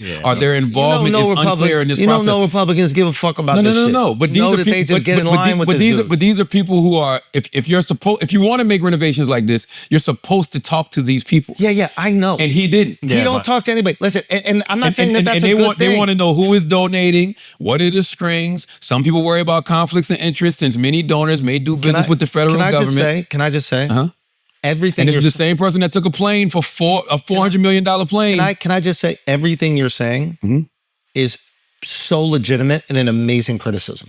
I think that it's like, these are really important things, and we should make sure that the people in power will not use their power to enrich themselves or bypass certain systems that we have to limit people's power, right? Word. I agree with all this shit. Like, you can't get private funding for something. I'm with you. I don't know about that one exactly, but I'm with you. You shouldn't want them to. Sure. Yeah. I guess my point is, it's very difficult for people to take that criticism seriously if that same criticism isn't willing to be applied to the leaders of the own party. It just seems like partisan bullshit. It just seems like, how can we knock down the opposition? Because if right in front of your face, you're seeing the exact same corruption. But why are we so quick to blame the other side as opposed to just saying there are commissions that provide these checks and balances that for whatever reason Trump always seems to fly over? Why do I trust you with politics?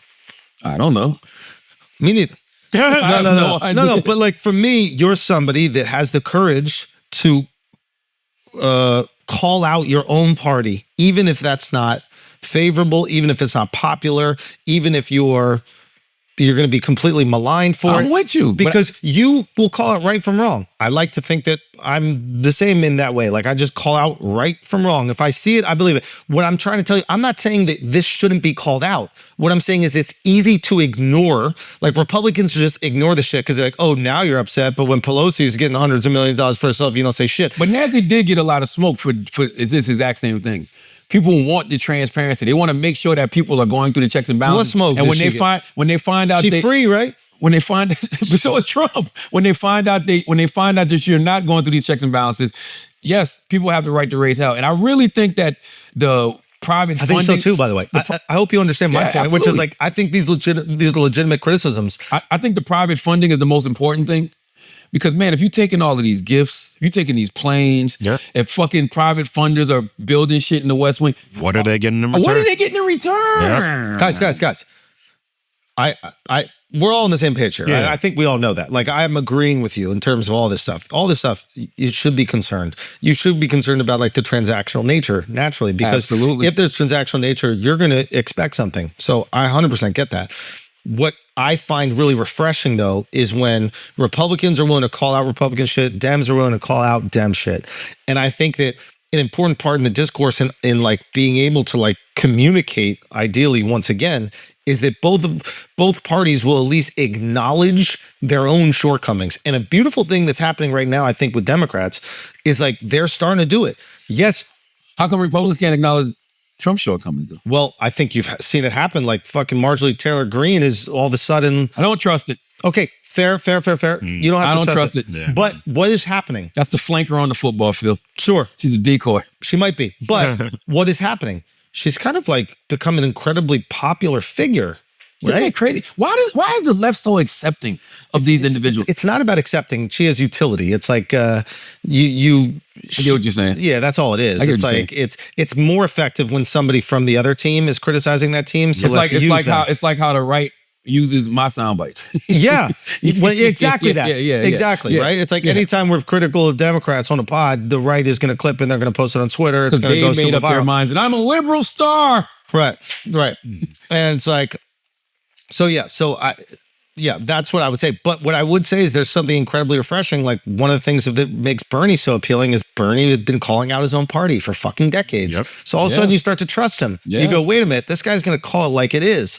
And then we know the people that just toe the party line. And while it might feel good to hear them like rebuke a talking point, and you might feel satisfied because like that's how you feel and he's going to give you an argument for it, you don't really trust that that's how he feels. A person that is unique to themselves is going to have opinions on both sides. That's a great point, because that's the reason I don't trust Marjorie Taylor Greene, because I've been watching, and I'm not saying people can't change their mind, and I think people should change their mind. And I'm actually probably being a hypocrite, because I am a person that, says, hey man, if somebody sees that something is wrong, acknowledge that it's wrong, right? Like if you keep going down the path that you know is wrong, but you're not telling everybody it's wrong, you're fake to me. So to watch her do what she's doing now, even though I don't trust it, that is what you're actually supposed to do. Yeah, it's still a good thing. It is still a good thing, but like this is what I thought. Like you had Shapiro, I think, on the Breakfast Club, and you called it a great thing. You were like, you're against reparations for black people, but like Jews got reparations after the Holocaust. I don't remember if that was Shapiro. Ben Shapiro, not Josh. Oh, yeah. And then he was like, he gave some kind of answer that he was kind of not even acknowledging it. But like recently, I think he was on like the Trigonometry podcast or something like that. And he was like, yeah, if you can't afford to live in a place, then you got to move. Like, that's just what it is.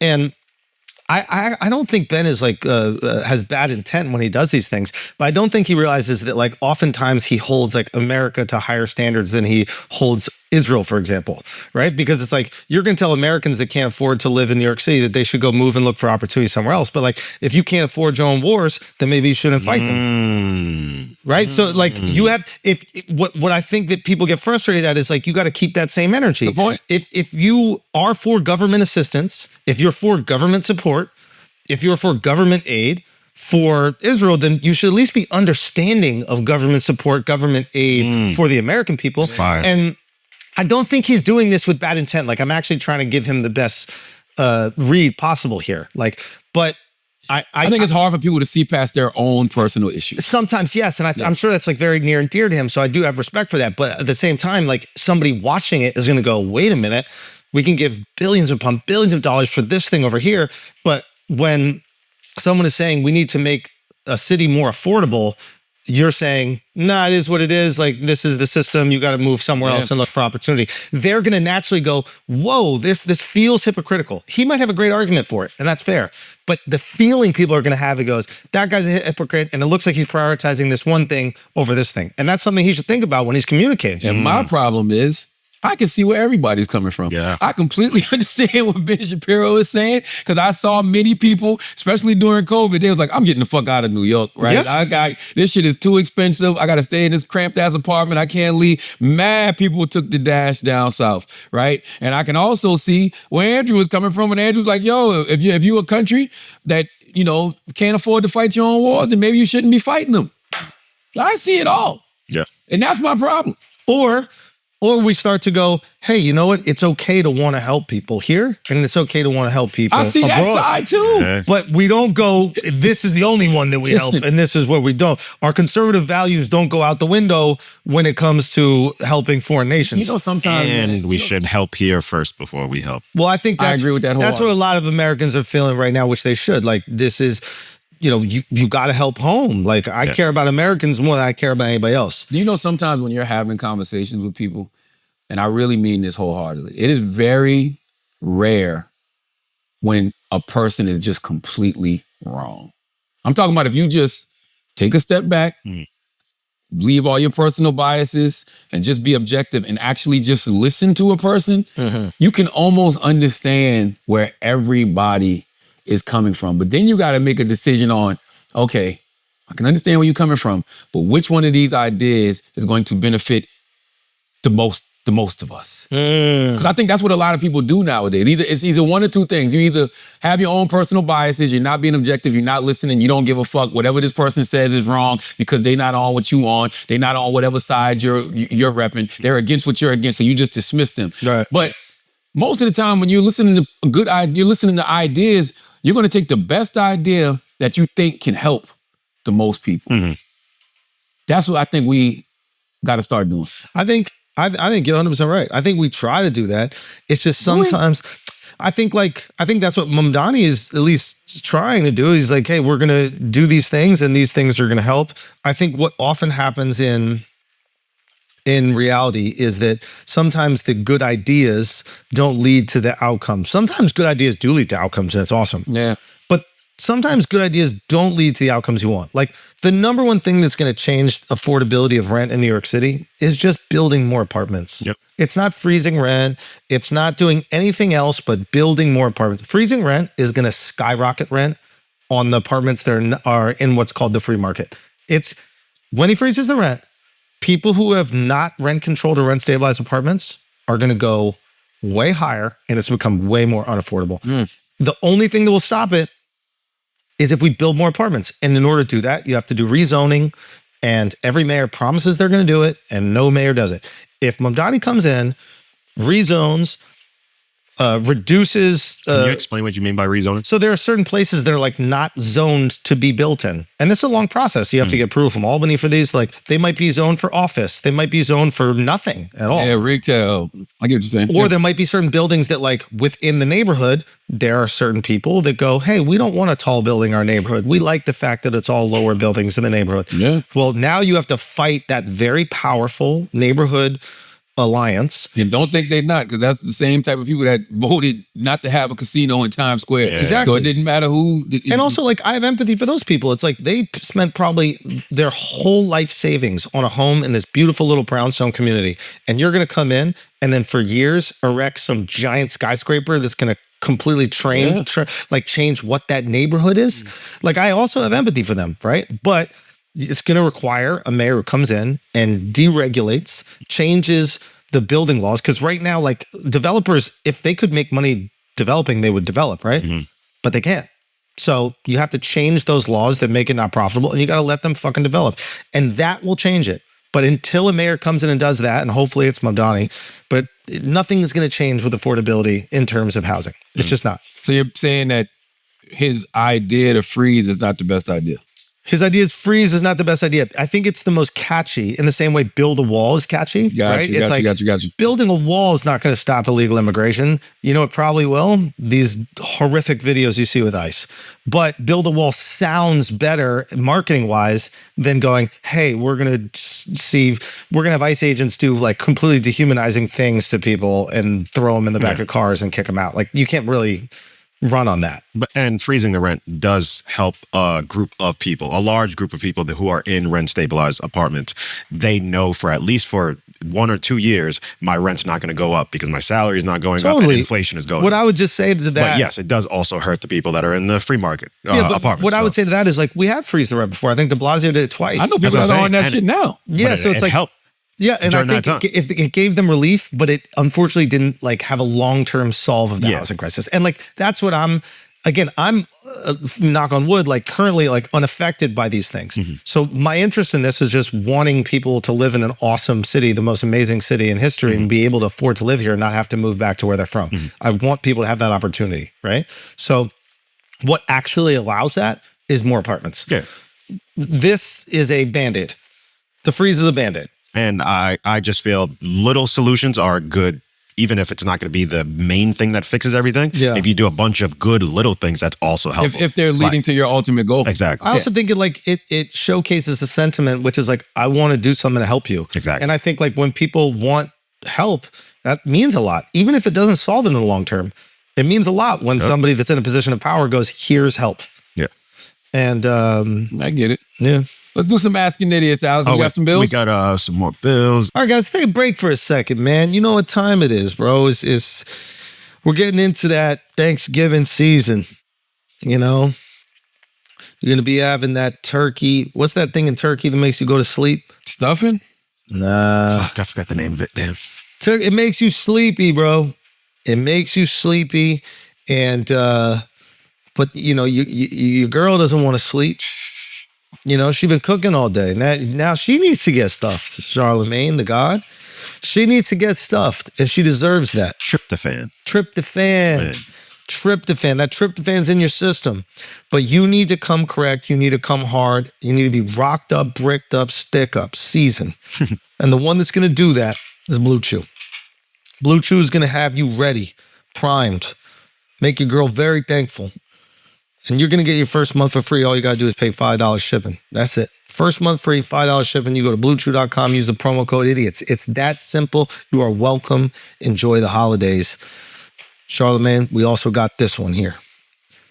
The Morgan & Morgan. Morgan & Morgan. Salute to Morgan & Morgan, man. Morgan & Morgan, thank you very much for supporting the Brilliant Idiots podcast. You know, a client of Morgan & Morgan has recently been awarded nearly $1 million after jurors affirmed that her injuries from slipping on ice outside of a Panera Bread were the company's fault. Okay, their client was working as a DoorDash driver when she slipped and fell on an icy walkway outside of the Panera in Fort Wayne, Indiana. Now, I don't want y'all to get no ideas in New York, because they said in New York, we're about to have the coldest winter in years. Is that what they said? And the most snow in years, okay? Yeah. So y'all be cool. Watch your steps, all right? Because this young lady broke her left elbow, which led to surgery and hardware being inserted into her arm. The original settlement offer was $125,000, but Morgan & Morgan fought to get her the $1 million verdict she deserved, okay? Morgan & Morgan, America's largest injury firm for a reason. They've been fighting for the people for over 35 years, okay? Please know that hiring the wrong firm can be disastrous, all right? Hiring the right firm could substantially increase your settlement. With Morgan & Morgan, it's easy to get started, and their fee is free unless they win, okay? Visit forthepeople.com. Idiots are dial #law, #529 from your cell phone. That's forthepeople.com/idiots, or click the link in the description below. This is a paid advertisement. All right, let's do some Asking Idiots. Alex. AlexxMedia. AlexxMedia. Oh, man, Higgy30 said, is using the word sassy a low-key slur from dropping the F word? It is. It is. You think? And I didn't realize how much sassy hurt people until this week. We did a topic on Breakfast Club where we asked people to call in, tell us what's your trigger word. And this guy said he hates when his girl calls him sassy. Yeah. That's crazy for your girl. Yeah. That's crazy. His girl thinks he gay. That's my point. Like, that's crazy. Sassy. But even if you're not gay, if you're doing something that it's just sassy. Like, sassy is almost like teenage girl. Like, not even teenage girl, like a 10-year-old. Like, you know, being sassy with your parents. You know what I mean? You know what it is, bro. What? She's calling him gay, bro. Yeah. She's calling him gay. I mean, I'm not disagreeing with Higgy30. It is a low-key slur from dropping the F word, but you also got to remember what sassy means. Let's look up the definition of sassy. If your girl is calling you it is. Damn. Yeah, that's crazy. Yeah, depending on what era she is, she just gonna call you. Son, that is worse. Well, listen. At least my girl just try to be lively. Funny. She says maggot. Sassy means lively, bold, and full of spirit. Cheeky. Cheeky might be worse than sassy, bro. Don't call me fucking cheeky. If you're from London, you can say cheeky and that's fine. Nah, don't call me cheeky, bro. That means you're looking at my cheeks, bro. You think, nah, for real, that's what it feel like. What the fuck you mean cheeky? Sassy's crazy. So if you got a fat ass as a man, and a guy calls you cheeky, you walk down the street, yo, cheeky. They don't say it like that. Do gay dudes look at straight dudes with a fat ass the same way we look at hot lesbians? I'm sure. I got a whole new theory about... It's really just a waste, huh? What you mean their waist? The hot lesbians or... I thought you meant like the waist. Guys with the fat ass. Like, you're built with this big old donkey ass, but a guy can't get behind it and throw your head into a dashboard. But not girls like to grab the ass too. When they hitting it. When you're on top of them, they reach back and grab your cheekies. Oh. Nah, you ain't got no ass. That's why you don't. I got more ass than you. No, that's not true. I do have more ass than you, 100%. Don't let me get the glutes out. It's not even close, bro. I don't know, Charla. You might have lost it. Nah, You just you don't want to have. see it. Nah, you Alex, gotta if you want to see it, just say you want to see it. I'm just saying, I want. Yeah, you Let's staring see right it. at me. I want to Let's see see it. both of Staring y'all. right Let's at me. see. You I want to see staring both right of at y'all me. right You now. staring right at me. 100% I got You fat staring ass. right at me. It Hold ain't on. even close. Come on, bro. Come on, man. And then I got on baggy shit. My shit's still Look at the cheeked up. excuses. Nah, up. so Nah, I'm you're not cheeked up. feeling it out, bro. You really not feeling You're it not out. feeling it out, See bro. more. He want to see me twerk. I know what that means. Alex trying to get me to do more. You like the guy in the strip club holding a bunch of ones in their hand, like, nah, shorty. Nah, you give me a one here, two here. Nah, I know what this you gotta is. feel it out Also, too. I got a whole theory about men, right? Yeah. Men should not care if other men are gay. It should not bother you in any way, shape, or form. But it's not that it bothers them. I feel like any man that is wondering if another man is gay, he wants to know for his own personal benefit, he wants to fuck. It's just like when you see a pretty girl and you like, yo, is she single? You inquiring. Why? Don't inquire about my sexuality. If you're inquiring about my sexuality, that means you might want to fuck me.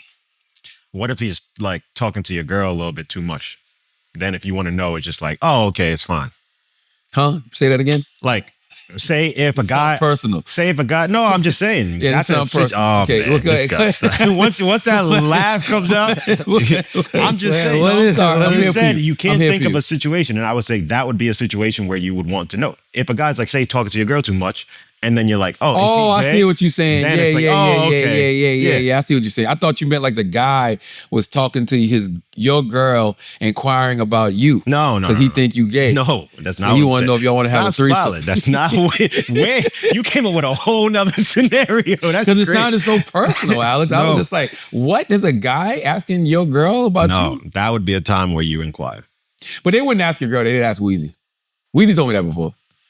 What? That guy that want to you look mad sassy when you did that. Yo, Why'd stop. you do that? Yo, stop. Why'd you do that? Stop Like it. you didn't Stop think he it, was Sean. like, what? You didn't see that? You didn't see that? No. Weezy said that, there'd be guys that be trying to hit on you and they always come to her and ask like, yo, is Alex really? And she'd be like, no, he's not. Shut up, Charla. I'm not making this up. Whatever. Weezy never told you this? Next question. You want me to call her? No, Is that hard to Oh, believe? she out the country anyway. Is that hard to believe? What do you mean? Like you have the nail polish, you're fashion forward. No, I look good, so I I, think can that's understand. respectful. I can understand if Yeah. That's more guys are respectful than attracted. like that coming to you. You know what I'm saying? Like he's not assuming. He's just like, yo, Yeah, I'm sure it can happen, but that's not a thing that happens. Yeah. What do you mean it's not a thing that happens? No, he's making it seem like You don't that's a think thing. one gay guy's ever liked you in your No, life? I'm saying that's a thing that could have happened, maybe one, but he's making it seem like that's a regular So if occurring it happened thing. once, you don't think it could happen twice? Yeah. No, nah. You should never assume somebody is gay. You make an ass out of yourself when you assume I'm not somebody is gay. And when you assume assuming or somebody's caring. gay, that means you want the ass. So you making an ass out of yourself, and that means you want the ass. Because assume is ass, you, me. That's what you, exactly. Ass you me. Ass you me. That's what he was trying to say. Ass you me. That's Ooh. funny. That is. Ooh, That's I gotta power. write that one down because I'm saying that at least 5 more times this week. You gotta understand, bro. Fraggle maggot, ass you me. Ooh. Finding just new ways Gems. Finding to gems. say it. Yeah. Ooh. Yeah. What else we got? If laughter burns calories, should comedians be considered personal trainers? Oh, I like this one, Jojo whatever the fuck. What do you think about this, Schultz? No, it doesn't burn calories. Laughter does Yes, it burn does. calories. I mean, like, not enough. Because fat people are always the most giggly. That's not true. Fat people don't truly find anything funny because they always know that they're the joke. Oh, interesting. That's right. That's right. So they're fake laughing. That's Their right. Fake laughing That's doesn't right. burn calories. Or they become comedians. Ooh. You know what I'm saying? okay. Or they either become comedians or hardcore rappers. It's the truth. It's the truth. Carl Shun _94 says, what's your advice on how you can help your postpartum wife? You just got to be there for her, my brother. Like, you know what I'm saying? Like, there's nothing you can do. It is just a biological thing that happens, and you just gotta wait. You just gotta wait. Tell her get back to sucking. Shut up. You just gotta wait. Suck out your depression. You gotta You just suck gotta it wait out. it out, and you gotta be there for her when she's going through. One way to get rid of depression. No. No, You gotta slurp it out. Be there for your wife. You gotta slurp it out. Go find somebody that can help you with meal prep. You know what I'm saying? If you can 100%. afford it. I got a meal. You know what I'm saying? You got the a smoothie. grandma. Get a smoothie in If your you got system. a grandma, You're if you gonna can feel afford so a much nanny, better. find a night nurse. If you can afford these things, get somebody that can Luckily, help head your is wife with free. the child. Luckily, head costs nothing. Don't and it'll listen make her to feel so anything good and that so Andrew is happy. saying. Spill. Help your postpartum Just wife spill. as much as you can. Not for Okay? her. You owe her that. No. LewisB.co says, why do people so easily embrace evil when it's hidden behind a cross and call itself Christian? God damn. Oh, God damn. What is that? that's not a person. Yeah. What evil? What evil is Christianity? You know, the doing? Christian websites have been posting so much of our content. No. Yes, they be tagging me on Instagram because they swear that I don't believe in God or Jesus. Well, just tell them right now. They know I 100% believe in God and Jesus. I think we had a good conversation with Pastor Todd because one of the things I saw go viral was our conversation about You do have that Muslim guy on your neck. love him. Love the Honorable Elijah Muhammad. But it was a conversation by the way, they believe in Jesus too. But it was a conversation about They be saying that shit. no, they do. They believe. They he's a believe prophet. he existed. He did exist, but they don't believe. Believe what though? They believe he was a prophet. Yeah, Yeah. but believing He someone's was. a prophet is different than Yo, believing. somebody got mad at me because I said Jesus was a messenger. He was. It says it in the Bible. He was a Yeah, yeah, messenger. yeah, He yeah. was a prophet. He was the son of God. Like we hear that a lot where Muslims like, yeah, we also respect and we believe in Jesus. It's like, yeah, but you don't believe Jesus is the one. He is the king, and that is what Christians believe. He is the King of Kings. Jesus don't even Son of want God. you to believe that though. Say again. Jesus don't want you to believe that. Charlamagne, Jesus don't want you. All to right, here we go. believe that. Clip it. What do you mean? Clip it. We're back on the Christian blog. I'm just. I pull up the scripture. What do you mean? What do you mean? Jesus is the Lord and Savior. Yeah. Yeah. Hold That's on. what he just said. No, he didn't. This is debated amongst theologians, like whether Jesus believed that he was the Son of God, but the Christians believe that he did, and that's the message that he was preaching. Jesus says the most important commandment is this: Hear, O Israel, the Lord our God, the Lord is one. So this is Jesus affirming the central Jewish belief. There is only one God, no other gods beside him. This is eternal life, that they know you, the only true God, and Jesus Christ, whom you have sent. That's John 17:3. This is Jesus says. Jesus says the Father is the only true God.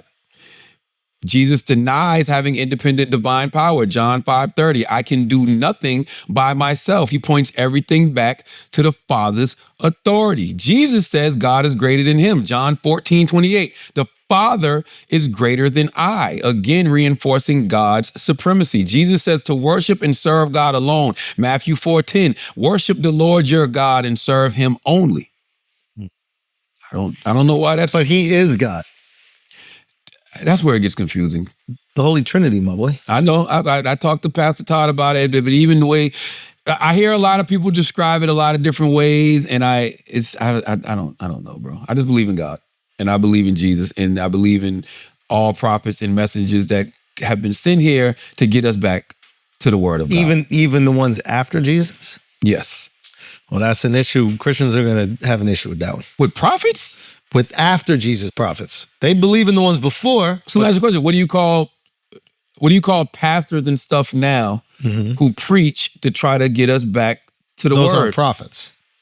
What are they? Messengers? They're pastors. I don't know, bro. I don't know. What's a prophet? It's a messenger from God. God is speaking through them. How do we know God ain't speaking through Bishop T.D. Jakes? Like, what makes us think? How do we know God didn't speak through Farrakhan? We don't know. That's what I'm saying. Like, why can't those people be considered prophets? We don't know. That is the faith. Faith is what we. Yeah. Faith is not knowing. Did the prophet say that God is talking through me right now? It's a good question. Or do They we? got messages from God. Yeah. Yeah, they definitely got messages okay. from God. Yeah, they got messages from God. But the one that went viral for us was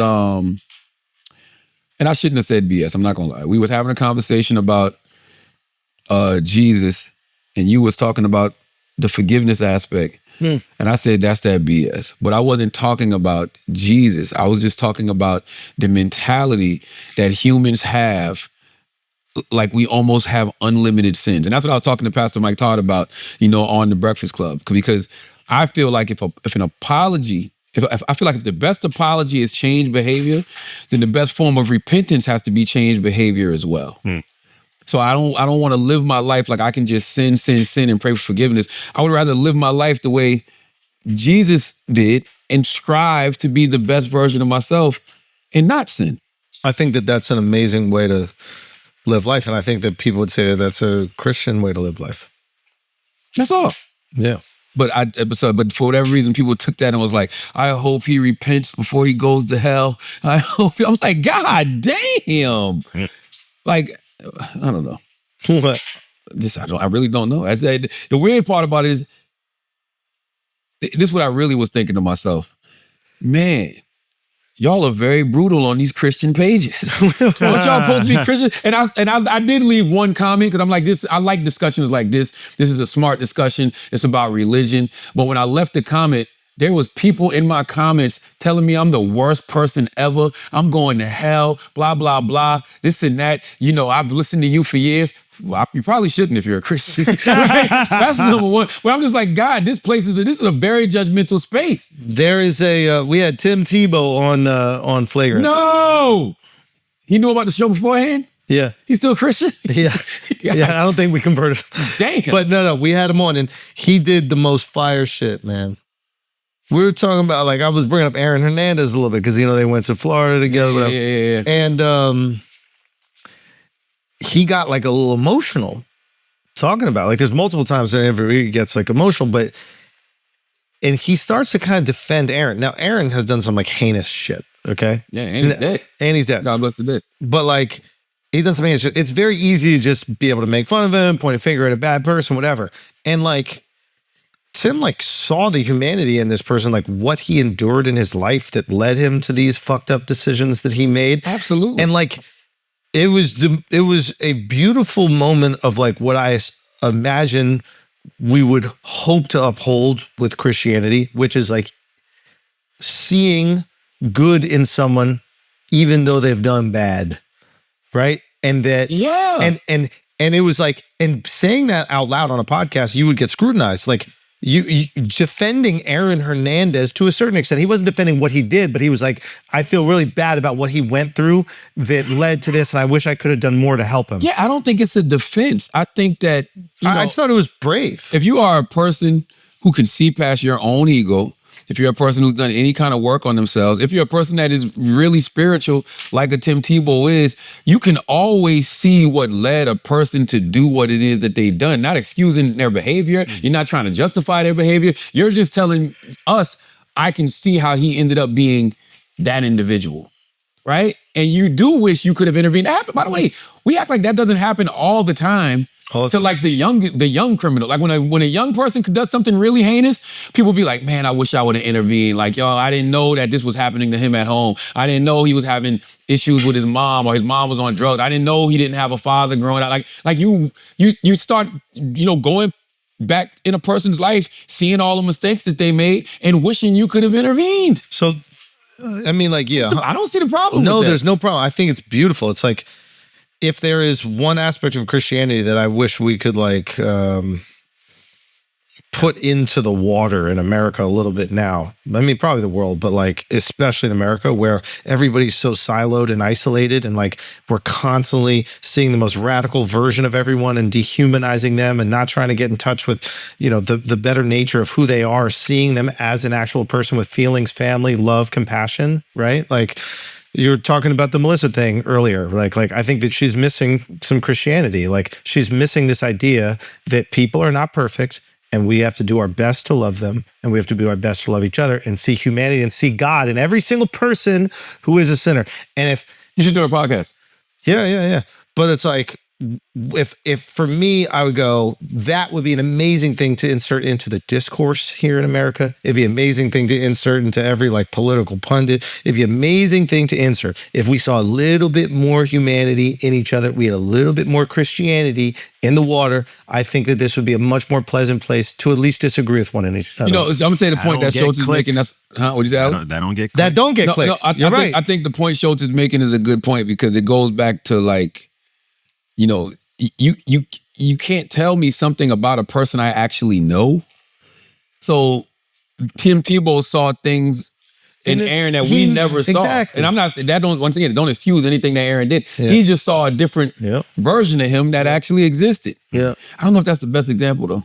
No, it's the most extreme example, and him being able to maintain his faith within the most extreme example was the most impressive to me, because it's very easy to do it with like a misunderstood pundit or like a misunderstood like guy from the neighborhood. Yeah. It's different when you know it's someone who has murdered people. Yeah, because I like, You know? if everything they said about Schulz was true, and he was putting on Klan robes at night, I would be genuinely shocked. It would be a genuine shock to me, and everybody would be saying, "No, how did you not see it?"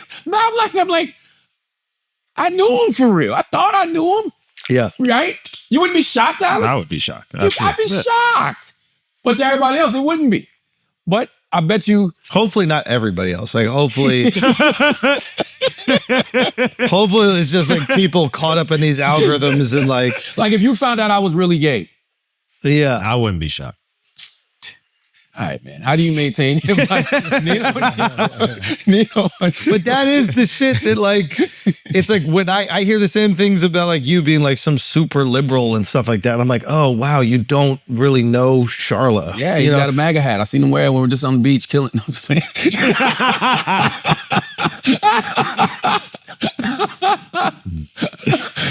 Nino, dude, I like this one. Nino_blue_ says, how do you maintain the amount of relationships you've created throughout your career? By just being a solid person. Yeah. You know what I'm saying? By treating people the way that you want to be treated, man. I can't talk behind nobody's back. If I got an issue with anybody that I actually genuinely care about, we're going to have a conversation about it.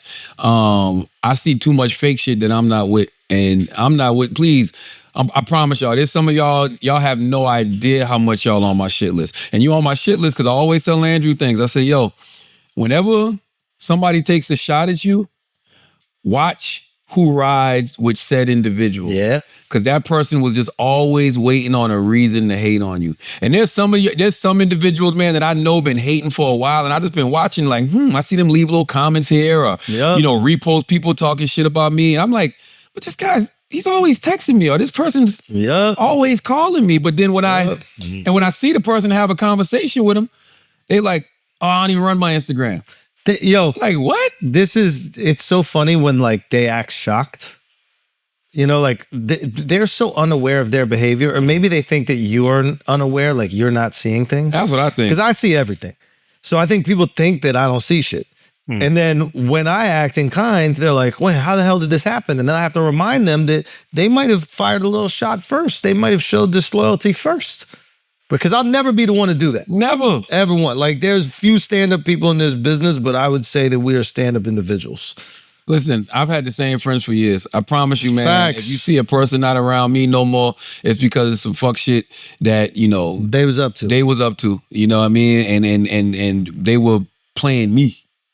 You know what I'm saying? That's it. I love and value my relationships, especially the ones that have been around for a long time. You know what I mean? Because that shit, you know how much shit we done been through together. Bro. Like I don't care about when you with me when shit is cool, man. When the fucking storm is coming, you know what I mean? Like that's when you show me your true colors. And there's a lot, but by the way, there's a lot of people that have done that I never really considered friends anyway. Like I'm talking about like in the industry, like not personal shit, but like in the industry, there's a couple people I see being fuck motherfuckers, and I'm like, I never really considered them a friend anyway. Yeah, I don't really care about them. You know what I'm saying? But it's nice to know because it's like, okay, well, I was treating you as a friend and a colleague. Even though that we weren't homies, I was like, I thought that we had that. But once I see you act like a fuck, I don't really gotta I don't really have to treat you in that way. I don't have Yeah. to defend you. I don't gotta let somebody wants to talk shit about you. I'm all right, let it rip. Yeah, listen, I got a person right now who I still love. We had it wasn't, I wouldn't even consider, it was such a minor thing. Like, I mean, when I say it was so small, it was literally just like a miscommunication while we were actually on the phone. I was thinking I was doing something that was helping the individual, but they didn't like how I did it. And all they had to do was tell me, I wasn't feeling that. Cool. But that person took that opportunity to be like, all right, yo, let me get off the phone, whatever. I ain't spoke to the person since. But then since that time, I've seen this individual leave comments, right? Shitting on us and shitting on me. And I'm just like, I love you. Like, and always have loved you. But clearly, Love ain't there. love it. Well, it wasn't the same, because I would never do that to you. Still to this day, I would never do anything like that. Some people are only loyal to opportunity. That could be true too, but you would think otherwise when it's 20 plus year relationships. You know what I'm saying? 100%. But sometimes it's like if they don't see any more opportunity there, that loyalty goes away, and then they could start acting the way. Maybe. Again, I don't know. It's like I got the same friend since I was in fucking high school. You know what I mean? My manager, my first friend in college. Dove. You know what I mean? Like Jamil. I envy that, bro. No, Jamil's my first friend in high school. He's doing all our partnerships. You know, Alex and I have started doing this shit together. Like, so all the people I've carried through my life are like my real friends. If I see people in the industry, like they only kind of really got industry friends, I'm not knocking it immediately, but there's a part of me that goes, oh, maybe all these people are tools for your success. Nah, that's true. Like, that's true. And that's okay too. That's Like true. if you have that type of ambition, you want to go through things like that, that's fine. I would rather build things with the homies, and like there's going to be peaks, there's going to be valleys, we're going to endure all that shit together. But I know in the long run, it's the stock market, baby. It's like, you know, knock on wood, we're going up. I think that's the coolest shit in the world. And don't get me wrong, I got, long-term friends that I work with and do business with too. But guys like my guy Frosty, or like my cousin Kente, or like my boy Booby, like, Drell, God bless the dead. I wish like they could be running around with me every day. You know what I mean? It's a little different. Like I happen to be born and raised in a city where people come for their careers. Yeah.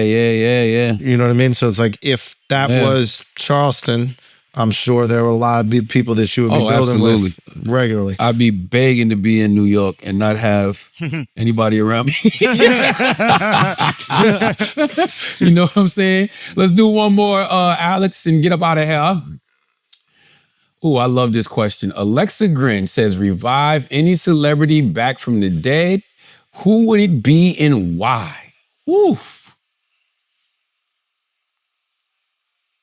Oh, easy.